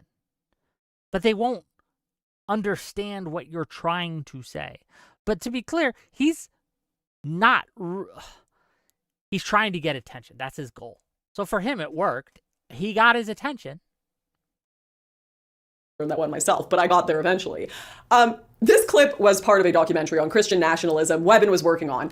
And apparently, after getting some, how do you put it, pushback on this clip, they deleted the entire trailer it was a part of, to which Twitter user Will Spencer criticized this move as being damage control. His statement would have been far more powerful if he had simply said, Christians are hypocritical and effeminate.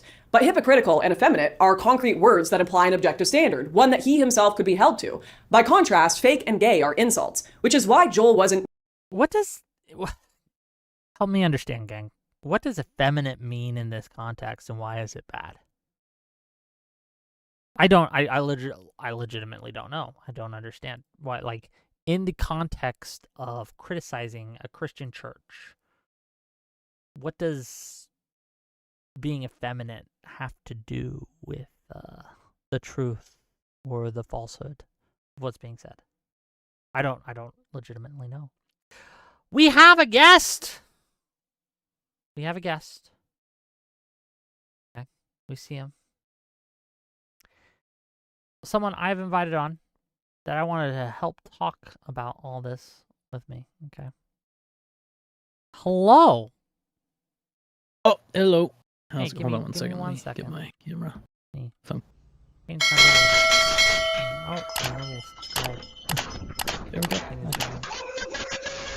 What is up, gang? If you don't know, if you are unaware of who we just invited in the into our midst, into our flock, if you will, for the day, this is my good friend, Eucharist.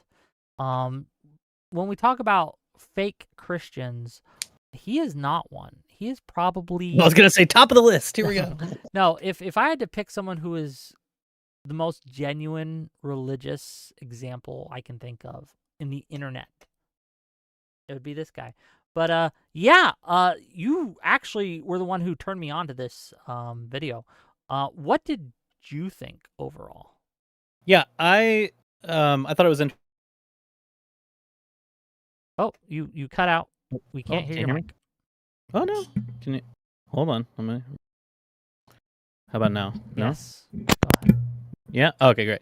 No, I really enjoyed Lauren's book when it came out last year, I guess. Oh my gosh, time flies. And so I also appreciated her willingness to sort of take some time away from the internet until as she said, she had something to say. And so when she posted the video, I was like, oh, this looks interesting just by title. And then seeing, I know it's like worlds colliding in a way, because all y'all people that I know in the actual debate spheres interact with Wilson and his crowd a lot more than I do. But Joel Webbin kind of comes from my part of the internet. He's at least adjacent to the part of Christianity that I inhabit, and a lot of the kind of young men that I'm concerned about in the circles that I run in either follow him or the people associated with him. And so this section of the video was I was very excited to see her kind of make of it what it was, which is it's hilarious. Like Joel Webbin he's a joke. He's the pastor version of a lol cow. It's really kind of insane. Yeah, the faking gay clip is just hilarious. Like it's like, what are you even saying? But yeah, so Oh, your mic cut out again, buddy. Oh no, hold on a second. It's not always, because when you talked again, I could hear it, but like maybe you moved, maybe the sensitivity's weird. Because it's still showing up as green on my Discord, and it's still showing up as green on my thingamajigger. Hold on, let me make sure I don't have any settings that are wrong here. Because you're going on and you're ranting and you're doing real good, and then suddenly And it drops out. And then we can't hear you. Okay, 1 second. Let me. Maybe that'll do it. We'll see. Can you still hear me? We can hear you. I'll tell you when we can't. Okay. I think my big concern with people like Wilson and people like Webbin are that they make some points that sound really good at first glance, which is if you're somebody who's like, Christianity or culture or politics has not been presenting the face of Christianity I want it to, which is like a firm, strong teaching on the things I think are true. You might find this stuff appealing. And I can be somewhat sympathetic to that, I guess. But then at the same time, the stuff that you've been highlighting the whole time, that Lauren is highlighting in the video, which is, it seems like when you look at just the New Testament, if you just sit down and read the New Testament, and then you sit down and read Joel Webbin's Twitter or Andrew Wilson's Twitter, you're never going to think these two things overlap. Like Wilson has to tie himself in knots to come up with why it's a totally okay thing for a good, Christian man to talk the way that he does to women, about women, the language that he uses, etc. And I'm not just doing the whole like mean words bad thing. I swear sometimes too. I try not to. I'm trying to get work on that. But like, I'm not just saying like, oh, any swear that you do is bad. I'm saying like, if you just look at the model even Christ presents or what you see in the New Testament, it's not going to give you Wilson. That's just never going to happen. Like, especially none of them ever talk about, when you look at Galatians and the fruit of the Spirit, love, joy, peace, patience, kindness, gentleness, self-control. These things are no part of their like masculine Christianity. Make money. Yeah, It exactly. Doesn't make money. And they come back to me and say, well, what do you think it means to be, to have love, joy, peace, etc.? That includes Christ. And you mentioned like turning over the tables, driving people out with the whip and all these things. And we have to be able to say, yeah, that's true. But at the risk of sounding like I'm doing a special pleading here, like if you are ever tempted to point to the example of Christ and say, look, my actions are fine because Jesus did XYZ, you might want to ask yourself if you are so confident that you are, the perfect, God incarnate, that your actions are just as blameless as his were, or if yours might not be corrupted by some sort of selfishness or some sort of other sin that his were not, right? Like, do you really think you comparing yourself to Christ is the best defense for your actions? Yeah, it's one of those things though. Like I said this earlier. I'm not sure if you were here for it, right? But one of the struggles I have if talking about these things, right, is I worry that I am going in even kind of condemning this. I become guilty of the same thing I condemn. I become guilty of taking on the mantle of judge right here when I should not be doing that. When I'm driving people out, right? When I should not be doing that. And I worry sometimes that, am I being a hypocrite in this? And I guess how do you navigate these waters personally, right? Like how do you sit there and knowing that you need to be kind, loving, caring, gentle, etc. When when is it okay to flip the tables in your mind, right? When is it Yep. okay to be like, okay, I've tried to be kind with you, buddy, but now, you've crossed the line. Well, so I think one thing I would like to see Christians, especially online, think about more is just the like where Wilson effectively, one of the defenses he'll make of his conduct is like, well, you expect me basically to just sit here and take it. Like they're going to, say this and that about my faith, about my religion. They're going to pass these policies, do things I think are evil, and you expect me to just kind of lie down. And that's the kind of Christianity you want. It's passive, it's effeminate. That's the sort of thing that they're saying. And to their audience, they're saying, no, Christianity doesn't require you to do this.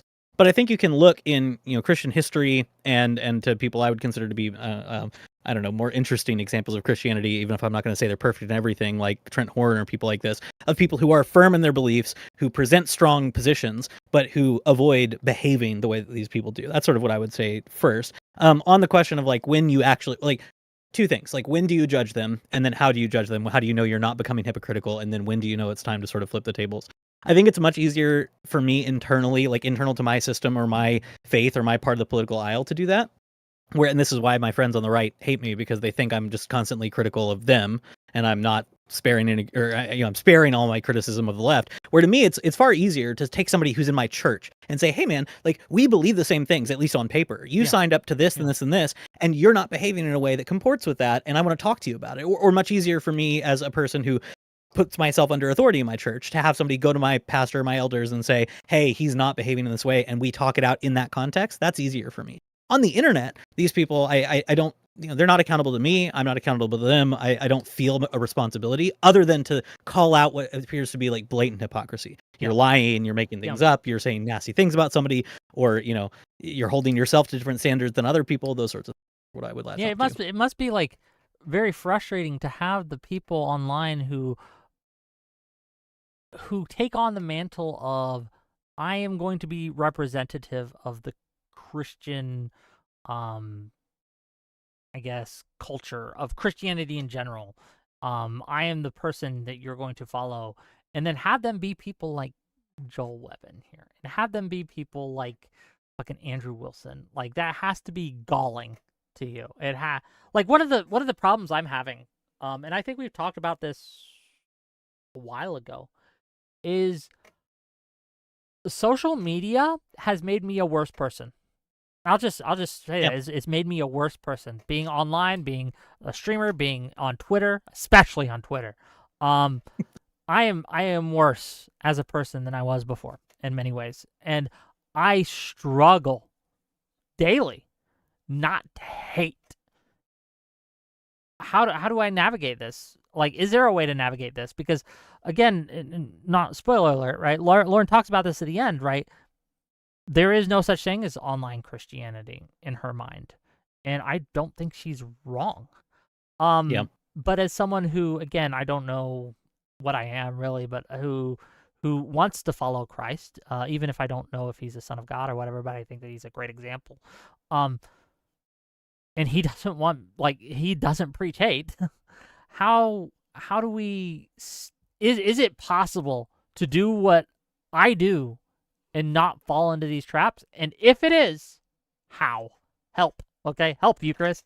Save me, buddy.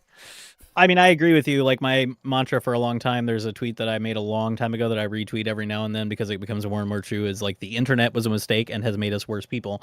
And I think it's just really true in general. Like one thing we have to be sort of aware of is the tendencies foisted upon us by the tools we have available to us. It's kind of a cliche to say, well, technology is neutral. It just matters how you use it. I mean, kind of, but like as we see every day on social media, certain technologies incentivize certain uses or reward certain uses or drive us towards certain uses. So if we want to keep using social media, for example, which I want to, even while I know I shouldn't, because I enjoy it, we should be approaching it with that knowledge that if we are not every day conscious of what it's doing to us, it will make us worse and worse people. And so, I mean, this is not in any way to say that I'm actually practicing this as I should, but one thing I've tried to do as I approach my Twitter arguments and things like this is to try intentionally to be as like sort of like calm and even-handed as I can, which requires, before I type up the response and send it in the fury of whatever it is I want to do, to delete whatever I've just said, sit on it, think about it, pray about it in my case, like literally say like, is this actually productive? Is this a thing I think needs to be said? Like I will try to do this. Again, social media works against me. I still fire off tweets I haven't thought about. Like it's still terrible for me. And I'm not saying I do this perfectly, but yeah, I do think it requires that active level of engagement. Like every single time you're sending something out, you need to be doing that self-reflection and then prayer if you're like me and you believe God cares about this stuff, right? And it's funny because taking that time is disincentivized by every platform. The first to put something out gets the most attention, gets the most money, gets the most credibility, gets the most reward. And so taking time to ponder, to delete the knee-jerk response and to pray, as you said, that's going to slow you down. And it's going to be much less likely that you actually get rewarded and stuff. And so I hear you. And like, look, this is something that I am terrible at. If I see a tweet and it makes me angry, I'm typing on my phone. I'm like, oh, those fuckers, I'm gonna get them. I'm gonna dunk on them, and then I hit that send button, and we move on with our day, and it's crazy. But yeah, it's like you said, it's probably best not. This is, by the way, one reason I find like Lauren's arc recently to be very, very admirable. Like she put the book out last year, and from my recollection, very intentionally kind of disavowed doing like a media tour off of it. She has recently done a couple interviews about it, but long after it was published. So she missed the kind of algorithm wave that she would have gotten if she had been doing like a hype tour, and she let that go. And then now is talking about it and doing this video and things that I think are like, that to me is like the kind of measured thing I would want from somebody who is taking this stuff seriously. So, I admire that. On that, just a note, right? Like, I saw that she liked my tweets that I was having this conversation. I was covering her stuff, and the temptation to invite her on and say, "Hey, come on my show. Let's advertise it. Let's collab. Let's hype it up. Go through it, and we can go through all the little things. I can interview on every little point, and we can have a great show. And I invite other people, maybe people who disagree with you, and like, oh look, there's this guy that you disagreed with a long time ago, and they can fight. And oh my God, I'm gonna get so much money. I'm gonna get so much attention. The views are gonna blow up, and the clips are gonna be great. The temptation to do that was very, very great. Okay, it's still up there. I'm still like, should I just DM her and see if she wants to come on right now and talk to? But they're like, then I think about it, and I'm like,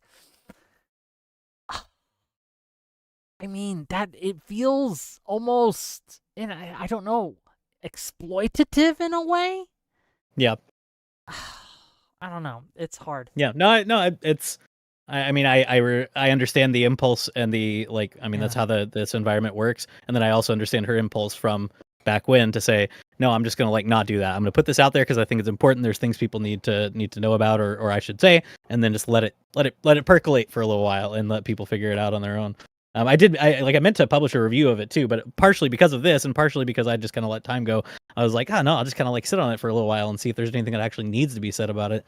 But yeah, so I don't want to distract you too much. I have to go and deal with children and things, but I think, I think it's a very important video that I would love to see people wrestle with in terms of, if you call yourself a Christian or you associate with Christian politics online, like what is it you think it looks like to be a Christian in politics and online? I think it is really important for Christians to think seriously about how their faith interacts with their politics. I think it's really important for Christians to say, hey, maybe we've taken some things for granted in the past, 50, 60 years or whatever. But it's also very important to not let that push you over this cliff into this weird online Christian nationalist whatever sphere that basically asks you to throw every intuition you have about how Jesus would have you behave out the window in favor of, as she called it, base signaling and all these other things. Do a modicum of self-reflection before you start doing your based posting. And as I appeal to young men all the time, for the sake of your soul, delete your anonymous Twitter account. It is bad for you if you can't say the things you want to say attached to your name. There are good reasons for that. So, well, Eucharist, we won't keep you too long, gang. He's great. His Twitter, you can follow him at Philip D. Bunn on Twitter, and hold him to account when you see him going off and acting unchristian. DM him angry messages. Please. No, don't do that, right? But like, no, we love you, buddy. Thanks for coming on, and enjoy your React content. You slave to money. You doing React content. True. No, I think that it is worth reacting to. So yeah, here we are. All okay, right. I'll see you later, man. Thanks for having me on. Bye. What a nice gentleman. What a nice gentleman, okay? We all saw a nice gentleman. We had a little break from the video itself. And no, he's a good guy. In all seriousness. I like Eucharist. I respect him a lot. And like I said, he's the one who showed me this video, and I was like, wow, this is excellent. And so we're going through it. Let's keep going. And yeah, that's a good thing to keep in mind as you watch it. Like, how can you interact online and not lose your soul? Okay. Making helpful observations about ways Christians could change and grow in manliness and integrity, he was insulting them from an assumed position of superiority. And I think this is a solid analysis, but I sort of disagree with the idea that the post was deleted because Webben was afraid of having an objective standard he could be held to. I actually think that's giving him way too much credit. I think it was deleted because people didn't like it. And the point of base signaling is to get updudes. Give me positive attention and accolades. Fake and gay is a base signaling term like Daviswald. You say this to get your right-wing friends riled up, to get the people going. And the funniest part about it all to me is I know part of the reason that the online religious sphere, especially in base signaling circles, would call or criticize modern evangelicals and Protestants as being fake and gay is because they've let go of a lot of liturgical traditions in favor of modern things. If you've ever seen accounts like Pastors with Props on Reels or Woke Protestant Nonsense on X, it's just making fun of pastors for basically turning their churches into an NSYNC concert, getting overtly progressively political, or mocking youth pastors for including Zoomer memes like 6-7 in their sermon. It says in verse 10, you will know that the living God is among us. But how is Webben? Yeah, that is pretty cringe, okay? There are a lot of cringe things. But I would say that there's a difference between being cringe and trying to be hip with the kids and what a lot of online influencers do that I would consider actively harmful and evil. I don't think anyone... Look, you're going to roll your eyes when you see the Among Us meme, but it doesn't really hurt anything. What does hurt things is when you're actively preaching against the word of God and things like toxic empathy and going on a 5-hour mental gymnastics session to justify why it's okay that you call all women whores online. Even when Christ says to love your neighbor and to be kind and gentle and virtuous and etc. Much more harmful than a cringe Among Us meme, but yeah, that's me. Any different from this? How? A grown pastor using fake and gay in their vocabulary is the same cringe to me as using 6-7 or Among Us. Only, at least the pastor using the Among Us meme he's not trying to insult people for clicks. He's still keeping that intrinsic message of loving everyone intact while being a bit cringe. And I'm not sure that Webben has fully integrated the idea that even right-wing people who use this vocabulary, they're pretty uncomfortable with the idea of their pastors partaking in the base ritual. It gives a bit of a hello, fellow kids vibe. But more importantly, I don't think spiritual leaders should be trying to become characters fighting for a team in the culture war cinematic universe, as it is perhaps one of the most vulgar places to exist in the world. In fact, I quite literally and metaphorically think it may be hell. Yeah, hell. Who among us has... First of all, do you guys feel like you're in hell right now? I hope not. I hope my space, right, doesn't feel like hell. Okay? I hope it's at least entertaining, but damn, right? Not been eaten by the beasts we once fed. I know I have, and while I mentioned Andrew Wilson avoiding talking about his wife's history to keep the beasts at bay, the truth is, even if he were a far humbler man, I understand why someone might hesitate. And not just because of bots or religious-based signalers looking for sinners to publicly stone, but because the online environment itself has become hostile to anything human. It has zero interest in forgiving perceived failure or, God forbid, cringe. All you have to do is look at the recent viral discourse on X around a man discussing his wife's promiscuous past. On March 23rd, Andrew Sheets posted a photo of himself and his wife and wrote that she had once lived promiscuously while he had been a virgin, and that she later became radically born again, committed deeply to church life, prayer, repentance, and then, after 5 years of being together, she had become an excellent wife. Now... Okay, I saw this. You know what I did? Not comment. One, none of my business. I will say this. It's a weird thing to do, right? And the Twitter, social media, incentivizes you to put out very personal things sometimes, okay? Because it's food. And you'll get attention, right? You'll get impressions, you'll get views. It will spark controversy, right? You'll have people attacking you, people defending you. But there's something, I don't know, there's something that feels real gross to me to put your family stuff just out there. This is a really unfortunate place to pause in the video. We're going to keep going. Just the face here, but let's keep going. I honestly can't tell you if this is rage bait or a PR stunt, given the guy owns a Christian online marketing firm. We help Sound Christian Ministries grow their social media by 50% in 3 months. 35.5 million views and trended for like 5 days, so I guess, man, I guess it works. Even if we give the ultimate charity here and assume this was done in the most sincere way possible, though, I probably wouldn't advise posting this sort of information to X. Why? Because X is hell. One of my favorite books of all time is The Great Divorce by C.S. Lewis, where hell is imagined as a place called Greytown. And Greytown is brilliant, because nobody there quite admits they're in hell or really knows it. Everyone still thinks they're just temporarily inconvenienced in some kind of holding place purgatory. They can conjure houses, possessions, whatever they want at any point, but everything there is thin, joyless, and unsatisfying. And every conversation in Greytown is grievance-driven, self-justification, and moral posturing. Also, technically... Welcome to Strike Gently. We've got blankets, enamel pins, this is an ad. It's not part of the video. People can leave Greytown at any moment. There is a bus to heaven there, but no one acknowledges the bus goes to heaven, and they don't fully understand where it goes, and most people are just too prideful to leave. They're like, no, I chose the right place to be, and it's here. And those who do get on the bus, when they finally get to heaven, they find the reality and solidity of it far too sharp. Like, the grass feels like razor blades under their feet, the light's way too bright, everything is too demanding and too real. And the whole point is that before they can exist comfortably in heaven, they have to become more substantial themselves. They have to grow in depth and density of soul, which is... They have to touch grass, gang. Is why it feels like such a perfect metaphor for X. Because reality is hard.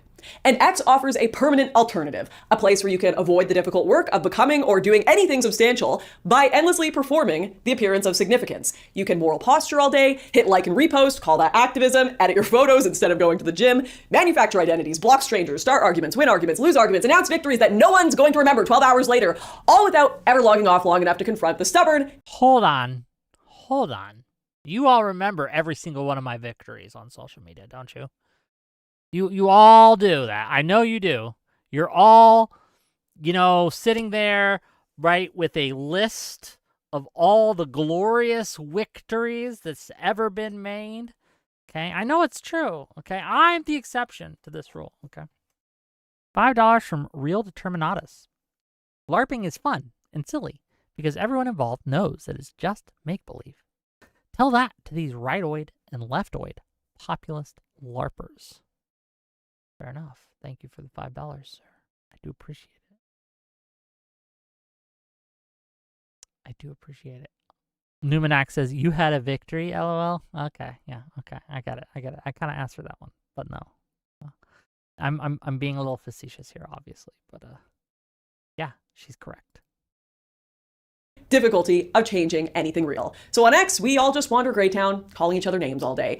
And for reasons known only to God and apparently engagement metrics, Andrew Sheets decided to walk into Greytown Town Square, grab a loudspeaker, and announce his wife's sexual history to a starving mob. Naturally, they began throwing tomatoes. And as someone who has been on the receiving end of my life becoming public theater countless times, often due to my own stupidity, I've just learned that enduring some degree of mockery is part of logging on. What you gonna do? But because this video is specifically about performative Christianity, what interested me most is that Sheets' post kind of became almost a perfect theological stress test, and a remarkable number of self-described Christians failed it like instantly.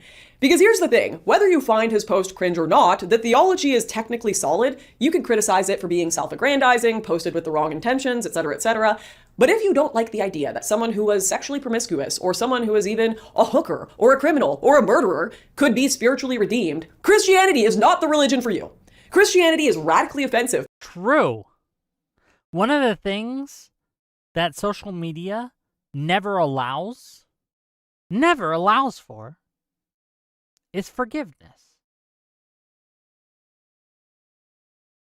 There's a bill, I think, that goes around every now and again. I'm not sure it's been passed or not. It's called the right to be forgotten. Okay? And it's the right for people to take down their likeness and things and stories about them on social media. The old saying, right? Like, be careful what you post. Oops. Be careful what you post. The internet's forever. There's real truth to that. The internet is forever. And because it is forever, and meaning that anything you post online, even if you delete it, people will clip that. People will screenshot it. It will be out there, right? Even if you delete all your social media, people will still have downloads of it. It'll be on the Wayback Machine, right? Like, they'll still have it, right? To some degree. It will never be totally lost. That means any mistake you make online is forever. There is no forgiveness in a very real sense. I saw a tweet today. People going after ContraPoints.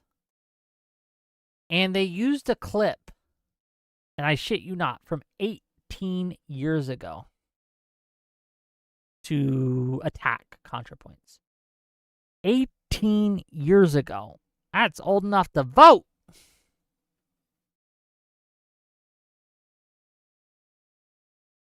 Imagine trying to hold someone to account for something they said 18 years ago online. Insane. But yeah, forgiveness online? Never. Never. Precisely because it keeps insisting that grace interrupts human ranking systems. Pride must die, ego must die, all that. So Christianity insists that your instinct to rank yourself morally above someone else is often the very thing putting you spiritually in danger, which, after a month here of delving into Christian Twitter X, my entire feed is now essentially just this. The religious community repeatedly trying to place themselves above one another. I mean, you could even say Sheets' own post where he describes his wife as more pure than most virgins. Is that to glorify God, or is that to tear down other women? I don't know. But I do know bitter battles all day about whether Mary is an eternal virgin, debunking the Pope, saying all Catholics or all Protestants are going to hell, saying Sheets' wife is a whore. It's kind of giving hell. It's kind of giving hell vibes. To quote one guy responding to Sheets' post, if Twitter was my only interaction with Christianity, I would be an atheist. And I actually love the interaction he had with another guy right after this. Have you considered that maybe this place is actually satanic? Sure do have a lot of posts on here. Probably can't quit, huh? You have 5.3 thousand, and you joined in January. Shut Bro, I need help too, dude. Fair enough. Ironically, that bro, I need help too, dude, is the closest thing you're going to find to online Christianity. And you know what? I believe in you too. You can do it. You can escape, guys. You got this. Seriously, the saddest part of all this X discourse, though, is that almost like, I think, look, we could all use a little help time to time, right? We can all use a little help time to time. But remember, kings, queens, vulnerability is punished by the algorithm, by anyone, any enemies you may have, anyone who just doesn't like you. And so being vulnerable, recognizing publicly that, hey, I kind of need help, is very, very, very, very difficult to do.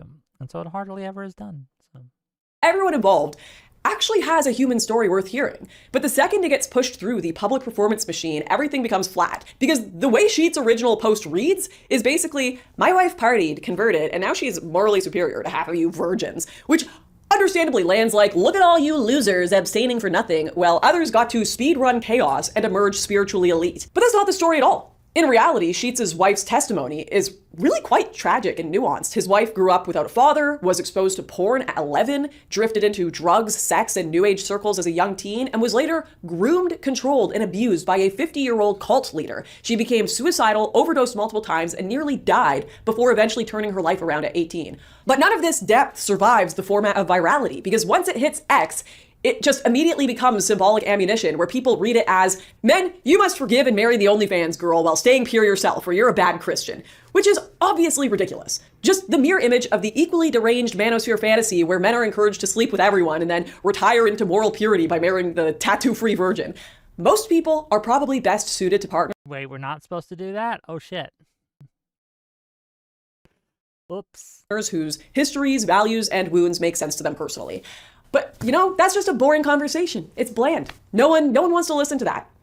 All of this, I think, could be sorted out in like a 5-minute adult conversation between someone like Sheets and someone criticizing him, but none of that is going to draw attention or clicks. You know what does? You know what does draw attention and clicks? Sex. Loud, exaggerated, inflammatory conversations about sex. True. Because sex drives engagement online. Partly because outrage sells, and partly because people are obviously a little obsessed with it. Half the internet is porn, and the other half is arguing about porn-adjacent things while pretending that's somehow spiritually elevated.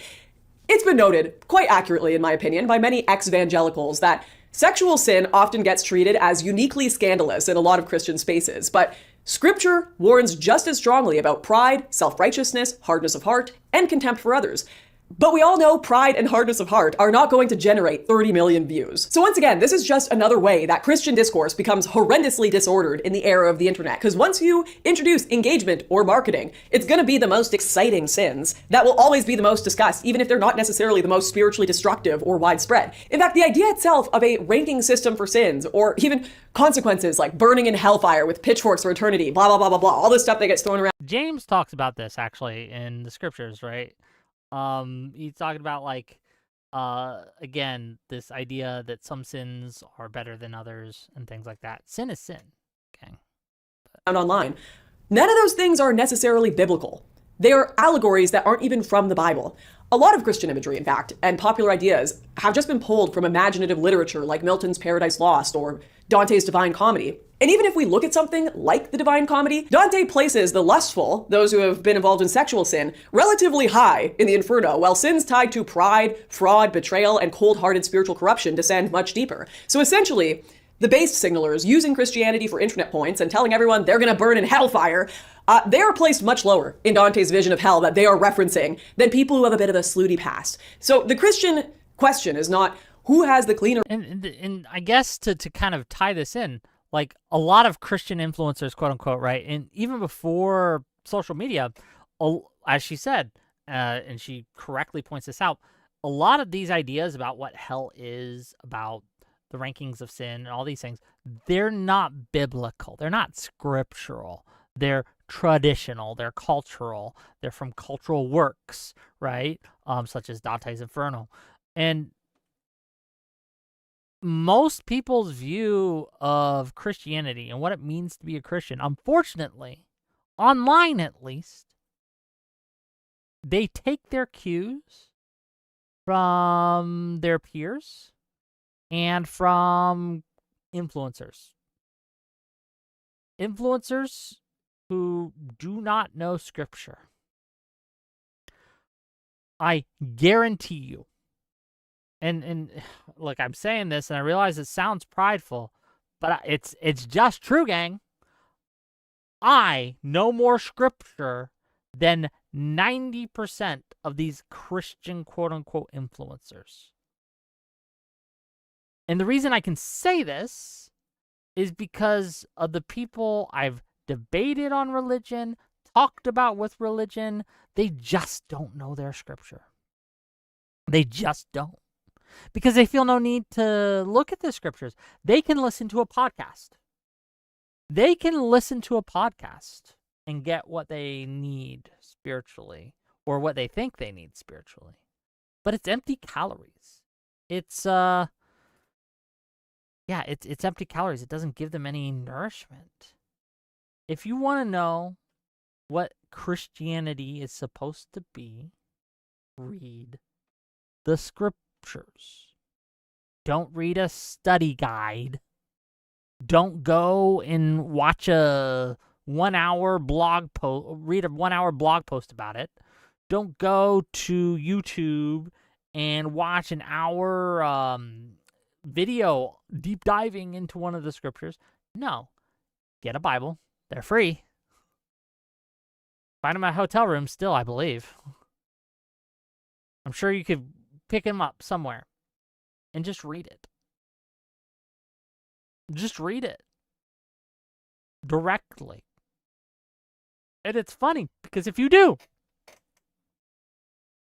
you'll be closer to what it means to be Christian than people who watch hours of podcasts on this stuff, who listen to all these Twitter Christian influencers, because they don't use scripture. They don't know scripture. They just know marketing. Their resume, it is who has repented, who is humble, and who understands their need for grace. And this is exactly why the Gospel of Luke gives us the prodigal son. The scandal of that story is not the reckless son returning, it's the older brother being just furious that grace is being given so freely, because he did everything right. So for those of you who don't know the story of the prodigal son, there's two brothers. One goes off to go whoring and spend all the money and just a bad guy, right? And he spends all his inheritance. He wastes all his time. And the other guy's very faithful, very dutiful. He stays at home, helps the family, tends the flock, all these things, is very responsible. And then one day, right, the prodigal son, the one who left the family to go whoring and adventuring, returns and he repents. He's very sad and he's like, I should not have left. I made a mistake. Please take me back. And the father holds a feast for him, celebrates, right? He rejoices. The son he thought he had lost has returned to him, and he is ecstatic, over the moon. And the faithful son, right, the other guy, right, the older brother who stayed and didn't go whoring and did all he had to, he did all the correct things, pouts. He throws a little fit. He's like, why are you never throw me a party, Dad? Why are you giving him all this attention, right? And the father says, you've had access to all I've had this whole time. You've had everything that I could give you. The fatted calf was always yours. But your brother, he was lost. Now he's found. We're going to celebrate. But yeah, it's that resentment that's being talked about, right? That resentment. Like, I did it all right. How dare this guy who's a sinner get welcomed back? He's a bad guy. And remember, there's no forgiveness ever, right? On the internet and online. And a lot of people act like this guy, right? They're like, I am so righteous. These sinners, these whores, you know, they're out there whoring. We need to punish them, okay? They need to be shamed. Never work in town again. Like, they're seriously, there's people who go around and harass these people. There was a recent game that came out, and it's voice acted by an ex-sex worker, someone who used to work in, I don't know if they did OnlyFans or what, I'm not sure, right? But there's a big, like, fury amongst the gaming community from some sectors. They're like, wow, you're letting a sex worker voice this this character online? How dare, like, that's gross. That's, how dare you ever do this?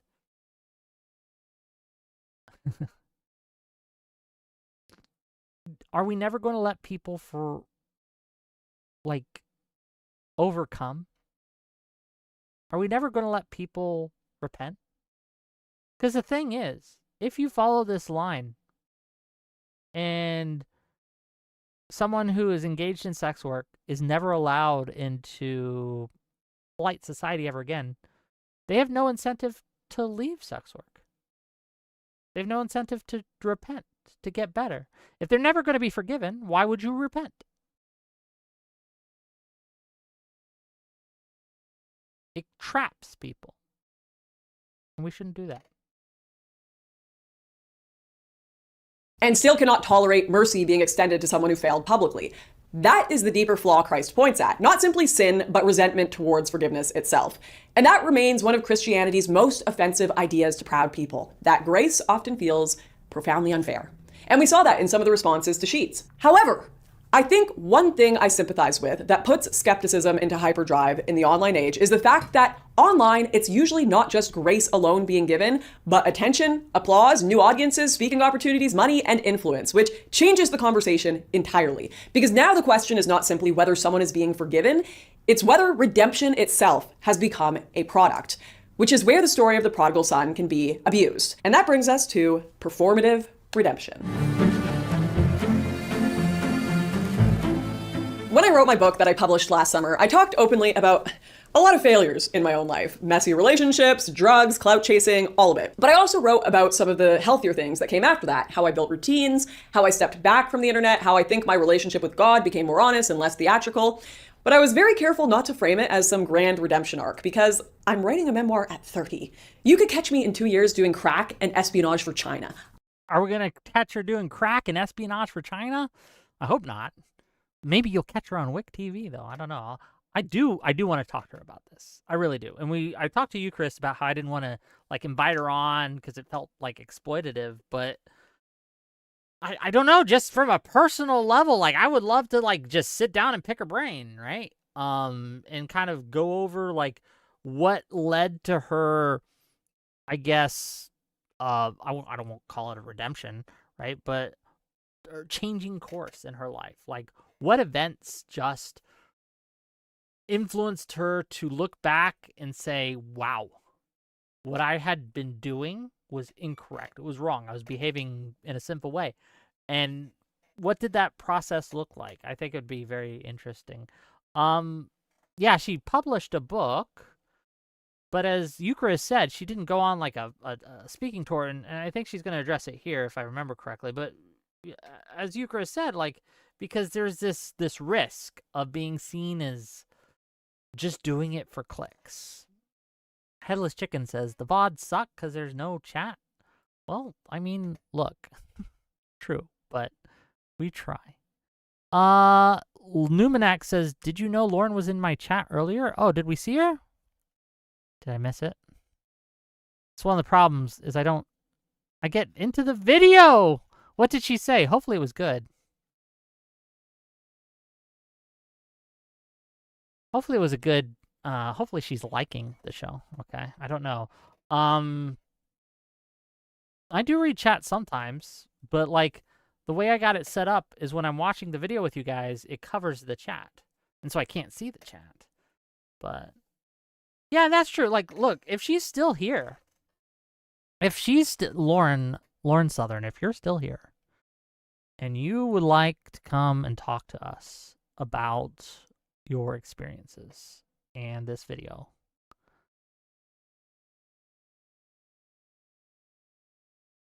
by all means, reach out, DM me. We'll set it up. Okay? Let's keep watching the video, though, for now. $2 from No Ion says, can people forgive MAGA without trusting its politics? Well, again, like, the dynamics that Lauren Southern is pointing to do not only apply to religion. And I want to make that clear. Maybe I haven't during this whole show. They do not only and exclusively apply to religion. This has ruined our politics too. Many of the same incentives that drive the bad actions that lead to what I would consider the destruction of online Christianity. They're at play in politics too. It's making everything worse. Everything is now performative. People don't listen to each other. It's all clips, clip farming, right? AI is a whole nother ballgame in how messed up things are getting. But yeah, all the things that we're talking about today and Lauren Southern's talking about in her video can also be applied to the political sphere. So keep that in mind. But let's go back. And I won't be able to see the chat again for a while. So someone DM me or something if she comes back. What an unfortunate place to pause the video. Let's keep going. I have no idea. I know myself well enough, though, to know human beings do not arrive in one clean final form and then remain there forever. So even if what I'm saying now is true, that doesn't mean I am permanently finished becoming a disaster. I can promise you that. And that mattered to me, which is why I got super triggered when I saw one of the, albeit few, negative reviews of my book that called it performative redemption slop. The basic criticism was this, that it resembled a familiar evangelical genre. The dramatic testimony arc. I was lost. I was sinful. I was reckless. Now I'm found. Now I understand. Now buy my book. And I understood exactly what this critic meant, even if I don't think that's fully what I wrote, because I felt that temptation, the temptation to say, I'm good now. Those mistakes belong to the old me, and I have emerged from the fire carrying wisdom for the masses. It is so seductive to do that because it gives your life a narrative shape. It lets you become coherent and turns all of the regrets you've ever had into the hero's journey, gang. You become, look at me, I overcame my sin, and now, well, as a former sinner, I know what it's like. I know what it's like to be down and out. And I, yes, I can help you also find the redemption that I have also found. All you have to do is subscribe to my newsletter, buy my video, and make sure you hit that bell so you get alerts when I go live and streaming. And I will guide you as someone who's been there, who's been down, who's been out, who is now so good. And I've been born again, right? Into the light of Christ. And for 3 easy payments of $99.99, you too can take the path that I took. Let me guide you, okay? So I get that. Yeah, I understand. Fair enough. Into new branding. And if I'm honest, I mean, maybe like the viewer suggested, I did lean toward that shape in parts of my book without fully realizing it, caveats and all, because maybe even while warning against redemption narratives, part of me still wants one or wanted one. That's just what human beings are naturally drawn toward. We're all drawn toward the most flattering version of our own story. You know, the one where we are the protagonist and we eventually emerge narratively justified. I want a cinematic tale. You want one. Everyone wants that. We want our lives to make sense. I think of T.S. Eliot's Murder in the Cathedral, where Archbishop Thomas Becket knows he's going to be killed for opposing the political order of his time, and he's doing something that is good, like objectively a moral thing to do. But even he has to sit there and confront whether he is just acting on principle or whether a part of him is thinking more about the glory of martyrdom. Like, I want a cool story. I want people to think I'm the good guy. It's not just about doing the good thing. Because that's just how obsessed we are with a good story. In ways where even the deepest of virtues we can pursue become vanity. You can do the right Everyone wants to be the hero, okay? In their own tale. thing for reasons that are completely crooked. We get so attached to things like our own suffering because all of this makes us feel narratively important. And once again, I feel myself doing this in real time. I have to be so careful about not letting my mind rewrite reality into something cleaner than it is, because performance for someone like me who grew up online, it's not just an occasional temptation, it is my baseline programming. And I have watched both myself and people that I know sink so deeply into that programming of always putting on a performance for the audience that eventually there's almost nothing underneath it. No stable self or core values, just total audience capture.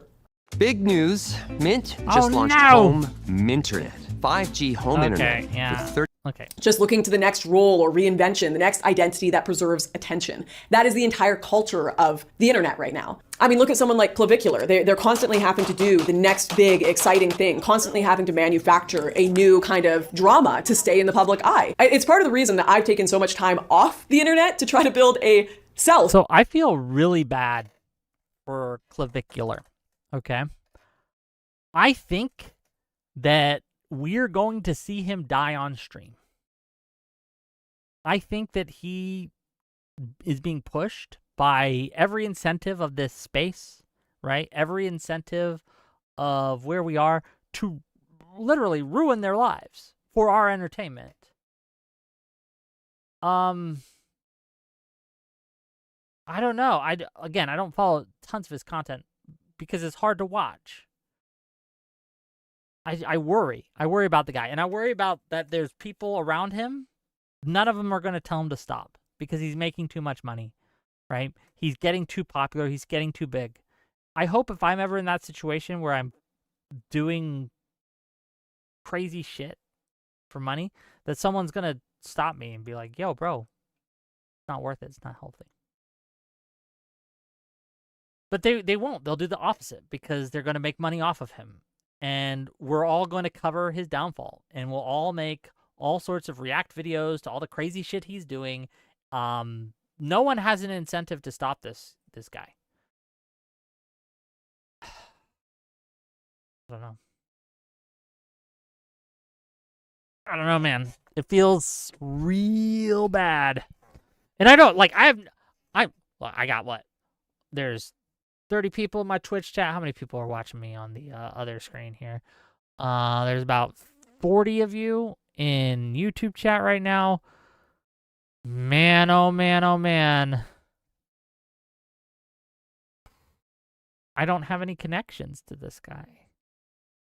So what am I supposed to do? Just tweet? And that feels like virtue signaling too. Like, oh, look at me. I'm trying to do the right thing, even though I have no ability to affect things. And look, I'm just going to tweet it out. Like, oh, look how moral I am, refusing to take money from something I'm not taking money from anyway, right? Like, it's crazy.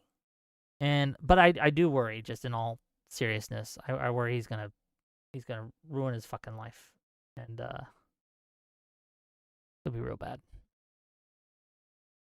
Let's keep watching. Outside of the different online projections and identities I've had. And yet still, as I work on this video, I spend hours thinking about how I'm going to be perceived.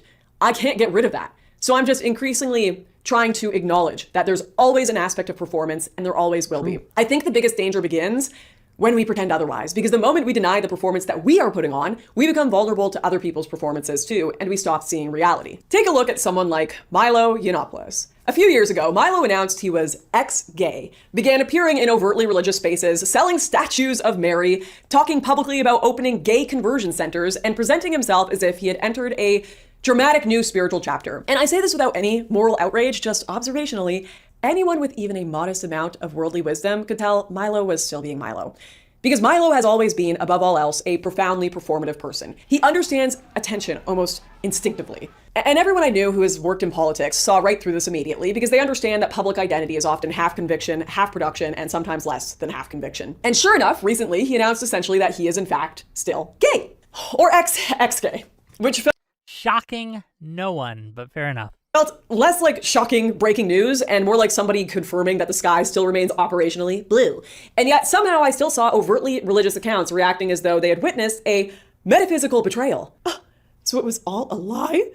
As if Milo had just shattered a long-standing reputation for quiet interior sincerity. And I think part of why this shock happens is that when religion is absorbed primarily through internet culture, you inherit largely the language without any of the depth. Like, if you take a look at this guy's account, it's almost entirely, follow me if you think everything is gay now. Follow me if you don't like Somalis. Follow if you like Christian memes, coomers, trannies, my girlfriend has balls. Follow me. When your religious views are based signaling and follows, it's no surprise you fall for people who are also just based signaling for follows. There's no there. It's all surface level social groups. Empty, whitened sepulchers. Nothing inside but rot. Signaling for clout. Although honestly, with Milo, I don't even know at this point if it's in-group signaling so much as it's just getting paid to say this stuff or click farming, because what even is this? It's Catholics and Muslims versus Protestants and Jews. Be on the right side of the line when the curtain comes down. I don't even know what's going on anymore. I don't know, guys. Now, the other side of this, why people fall for public redemption stories, I think often comes from a much more sincere place. Because a lot of genuinely faithful Christians project their own moral instincts onto public figures. They think, I wouldn't lie about God, so why would he? And because of that, they often don't have a strong theory of mind for just how performative media personalities can become after years of living in front of cameras. And on top of that, Christians are understandably hopeful. They want to believe that someone has changed. They want to see public affirmation of faith, which is why the sudden public conversion of someone like Russell Brand lands so powerfully. For most of his public life, Brand was associated with a very different moral and intellectual posture. Atheism, libertine sexuality, progressive politics, new age language, whatever the mood and the era required. Then after public collapse, sexual assault allegations, and criminal charges in the UK, he suddenly has this highly visible Christian turn. Now, the charitable interpretation of this is very emotionally satisfying, sinner to redeemed. Whereas skeptics might think, that's a very convenient time to be converting there, buddy. Very convenient. And again, timing proves nothing alone. But timing does explain why people ask questions, especially when that turn he had is immediately made extremely public. It wasn't like a quiet church attendance that leaked to the internet or years of private discipleship. Or there's a meme, right? That when you see someone in their 50s, a public figure in their 50s, suddenly turn to God, the rape allegations are on their way, right? And it's sad because, as Lauren Southern says, a lot of people, like, the idea of... There's a question that people ask, right? And it comes up in various political fields about extremism and discussions about like MAGA and things like that. And should liberals allow people who used to be MAGA back into the tent? And the question, I guess, that is asked, the core question of these things is, can people change? on a fundamental level, can someone become better, right? Can they change? I hope so. Yes, that's my answer. Mostly because I hope so, right? I hope that is true.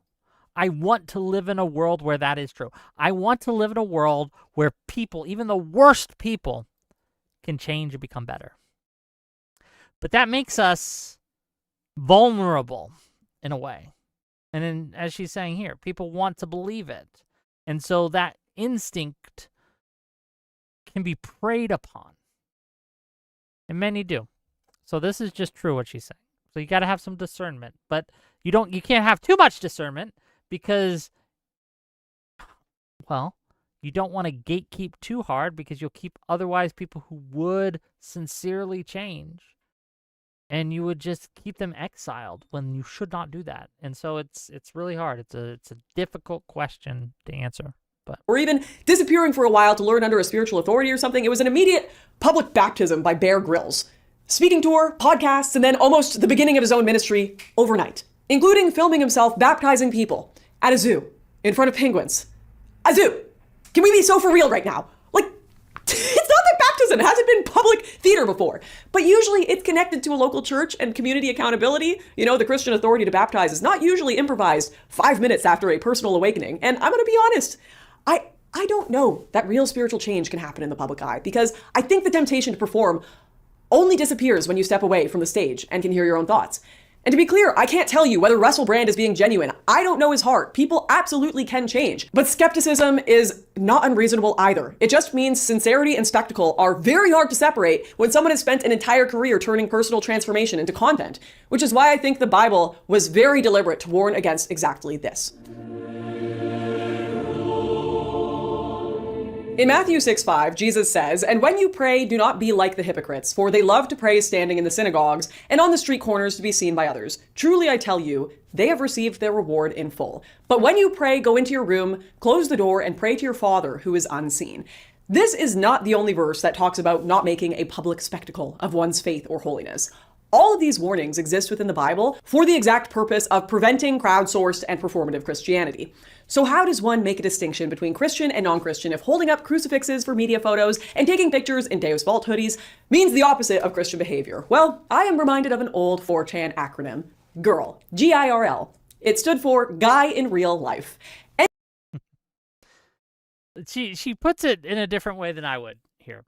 Like I said, I am immediately suspicious of someone who is aesthetically Christian. My hackles are raised. I am very skeptical. Look, handsome men don't need to tell anyone that they're handsome. They don't need to wear an "I'm handsome" shirt, right? Rich men don't need to tell anyone that they're rich. Smart men don't need to tell anyone that they're smart. All these things people will understand and know by how you behave, right? By how you act. You don't need to announce it. People will understand. People will know. The people who outwardly announce these things, there's something, it points to either massive insecurity or they're trying to pull a fast one on you. They're not actually rich. They're not actually smart. They're not actually handsome, right? Like they're just trying to perform it, right? I think the analogy I would use in place of this girl, guy online in real life type of thing, is that analogy, right? Don't tell people you're a Christian. Show them. Show them. Anytime someone claimed to be a woman online, people would immediately go, "Sure you are, buddy. Sure you are." Partly because back then, a lot of political forums were overwhelmingly male, and still are. And also partly because plenty of men absolutely did and still do pretend to be women on the internet for attention, leverage, and sheer internet weirdness. Eventually, some actual women on the forum would object, saying, "Hey guys, some of us really are women, not girls." And the response, well, not exactly charitable, contained what I think is a strangely useful point. It doesn't actually matter here. your argument still has to stand on its own, so your label proves nothing. So in that sense, on 4chan, we are all girls here, and we reject your desire to credential yourself. And honestly, I increasingly think about online Christianity the same way. A controversial thing I have landed on after all this kind of thinking about it has been, I don't really believe in Christianity online. I don't. And it's not because Christians can't use the internet, but because a cross in your bio, scripture in your username, or declaring yourself a Christian tells me nothing useful. Just hold on. If I see a cross in someone's bio, well, she mentioned this earlier in the video. It does tell you something useful. They're going to call you a slur. They're going to hate on women, right? That's what it's going to tell you online. If I see a cross in the bio, I know pretty certainly, like with a good percentage rate, that, oh, this guy is about to say something horrifically offensive. I think in that sense, it is very useful. $5 from Grassroots says, I too relapsed on my gayness. I feel you, Milo. Thank you for the $5.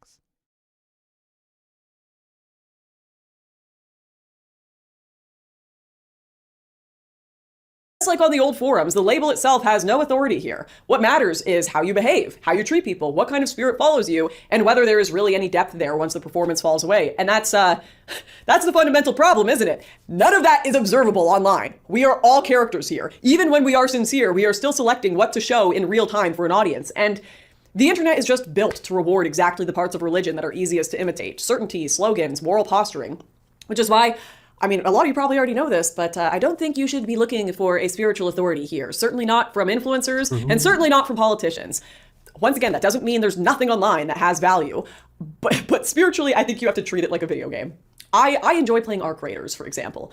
I think it sharpens certain instincts. It definitely gives me dopamine. I get to catch up with friends, but I am under no illusion. I don't like a looter shooter, okay? I'm not into the looter shooter genre. Maybe that's just me. Anyway. That it improves my actual shooting skills unless I go to a real range. And in the same way, there's nobody out here developing a spiritual life through a screen. It's like spirituality itself is about transcending the material realm. But when you're online, you're not even in the material realm. You gotta log off just to get there.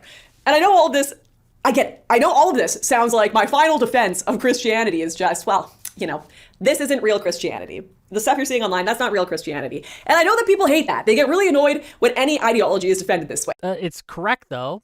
But that wasn't real communism. Because this always sounds like somebody trying to rescue an idea by redefining it after all the damage has been done. But Christianity is genuinely unusual because the text itself, unlike something like the Communist Manifesto, spends half its time predicting this exact problem. A shocking amount of the New Testament is basically just, hey guys, a lot of people will claim spiritual authority. Many of them are just motivated by ego, power, money, or control. And many of them are going to sound super convincing, and here is how to tell. And then the remaining half is just like letters to churches already behaving terribly almost immediately. It's honestly remarkable. I've been excited to receive this for a very long time. The book. No. The Ultimate Guide to Rebuilding. How little optimism the New Testament has about institutional human nature. And even if you look at great, well-respected Christian writers like C.S. Lewis and T.S. Eliot, who I reference in this video, both of them warned incessantly that many people who call themselves Christian may not understand the word at all, and that some people who reject that label may embody it more deeply than those who publicly wear it. I cannot even begin to fathom what the two of them would say if they saw a world post-iPhone. There's just this unbridgeable divide. They would they would have not kind words, I suppose, is probably the best way to put it. Between spiritual life and the internet. And I think that's a good thing. You know, God, if the word means anything, points towards something too large for binary code to carry. And call me crazy, but even off the internet, I just don't think God is usually found on stages with fireworks or crosses raised at the perfect moment for applause or an election. I think God is found in much quieter places. But given that one of the most universally traumatic experiences in modern life now appears to be forgetting your headphones on the bus and suddenly being forced to hear your own mind boot up, I'm not convinced many of us are sitting still long enough to feel anything deeper than distraction anymore. And I'm not even going to pretend to know the solution to that, because clearly even when I try to log off, when I write a book about logging off, it all still pulls me back in. I'm just as addicted as anybody else, and I don't know what to do. All I know is I'd like if we had fewer public prophets pretending they do. The end. There's a segment after where she has a cat and stuff, but we're going to skip that part. What did you guys think? Okay. What is the verdict? Did we like the show? Was it good? Was it fun? Did you enjoy the video? Did you learn anything? Were you edified? Did you gain a better way of putting something that's been on your mind? I enjoyed it. I thought she nailed it in a lot of ways. She identified a lot of the problems. She identified a lot of the root causes of the problems.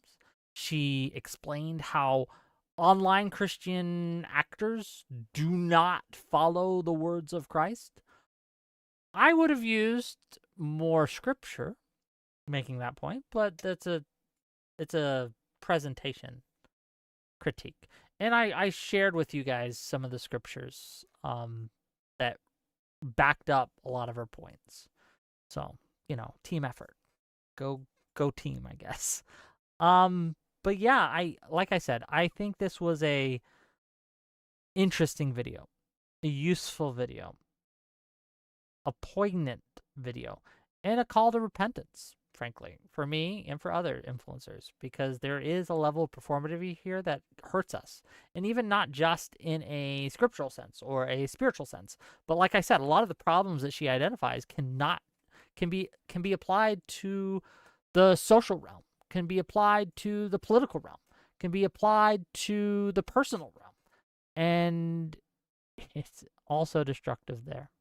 $5 from No Aeon says we should forgive and people can change, but let them quietly live their change. They shouldn't really have the pulpit, stage, or even office right away. I don't necessarily disagree with that. But yeah, I appreciate, look, one of the reasons I respect a video like this, and maybe it's just me projecting, okay?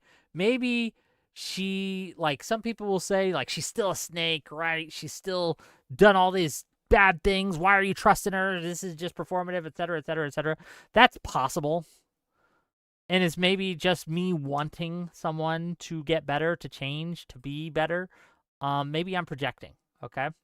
Maybe I'm wish casting. But I don't think I am. I don't. I think that was sincere. And I think she's sincerely making an effort. And that is commendable, right? Very commendable. Cervantes says, what about Christianity is individual? In what way do you mean? Like, you should have an individual relationship with God, a personal relationship with God. Like, you can't ride on your pastor's coattails into heaven. You need, look, the scriptures tell us in John chapter 17, verse 3, life eternal is this, to know God, right? And the Son that he sent, right? No one else can do that for you. You have to do it on your own. So what's individual about Christianity? That. Not just individual, but that. No one can repent for you. No one can give you their testimony, right? You have to build that on your own. You have to do the work. You have to repent on your own, individually, by yourself. You have to come to God yourself, right? You can't rely on your wife, your kids, your pastor, your brother, your sister, none of them. You have to build a strong relationship, a strong foundation with Christ for yourself. There's a parable about it, right? Shit. Let me see if I can remember the exact verse. I can't. But there's a bridegroom. The bridesmaids come in with their little oil, right, to go to the wedding feast. Okay, and there's the wise bridegrooms, and there's the bridesmaids, and there's the foolish bridesmaids. And the foolish bridesmaids, they don't get enough oil, right? And this is a parable in the scriptures, right? And the foolish ones are like, hey, can you spare some of your oil? Can you spare some of your oil for us? Because we aren't going to make it to the wedding feast without it. And the honest one's like, no, we can't. We can't do that. And the foolish bridesmaids didn't make it to the feast, gang. Okay. The bridegroom came, took them all, but only the ones that had their own oil. So yes, you have to develop your own faith. You can't rely on other people to give you that faith. You have to generate it yourself.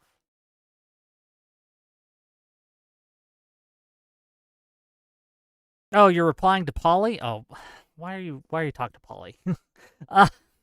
Honestly, Polly, you're doing the thing again where you're spamming. Condense. Okay.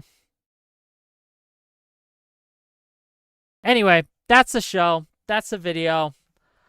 We've gone about 3 hours now. I know, look, maybe I am not very good at React content, but I hope you enjoyed the React content anyway. Like, what happened 20 minutes ago? 20 minutes ago, everyone left. Well, welcome, and I'm glad the people who are still here are still here.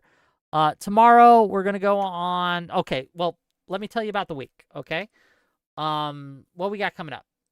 Tomorrow, I'm going to go on the Marketplace of Ideas podcast. I was invited on there.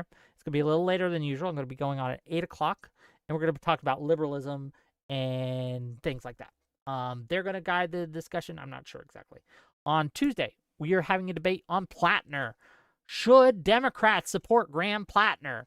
We have Jola Politics, who's going to say yes, and we have TK, who says no, we should not, that he's not a good dude. They're going to debate. It'll be fun. Wednesday, we're going to have a communism versus capitalism debate between Kraut and Charsky. That should be fun, too. And then Thursday, we got Sid, and we got the omniliberal himself, Destiny, coming on, and we're going to talk about progressivism and what role progressivism should play within the Democratic Party, if any. That should be a good discussion. Should be a good, it should be good. The link to the original video, which you can watch in full from Lauren Southern, is in my YouTube description. Please go give it a watch. Give it a like. Subscribe to our channel. Oh, what is the picture? It's a transformer, okay? Piece of cake, Jake TV. It's a transformer. This was given to me. I don't even know what it is, right? But this was given to me by my nephew. My nephew bought this for me for Christmas one year. And I keep it here, like, as a connection, okay? It's just a family thing. My nephew got it for me, and, it's nice. So, Grill Shala, Brother Wick. Thanks for coming, Numenax. I do appreciate you guys being here. I do. Thank you. Vite Mecca says, if nothing else, this show helped me get through building minis. Oh, good. I'm glad you liked it. Toby One Kenobi says, maybe Non-Smoker will grace us with his presence on Wednesday. Maybe. Gang, if you like what I do, if you enjoy my show, you gotta support the channel. You know how it is. Hit that like button. Hit that subscribe. Right? Hit that like, hit that subscribe. Throw me money. Donate. I know we don't usually do Sunday shows. I know this is different. We don't usually do reacts. But I hope you enjoyed it. Akira says, good show, my lord. You're welcome. I'm glad you liked it. Okay. See you guys later.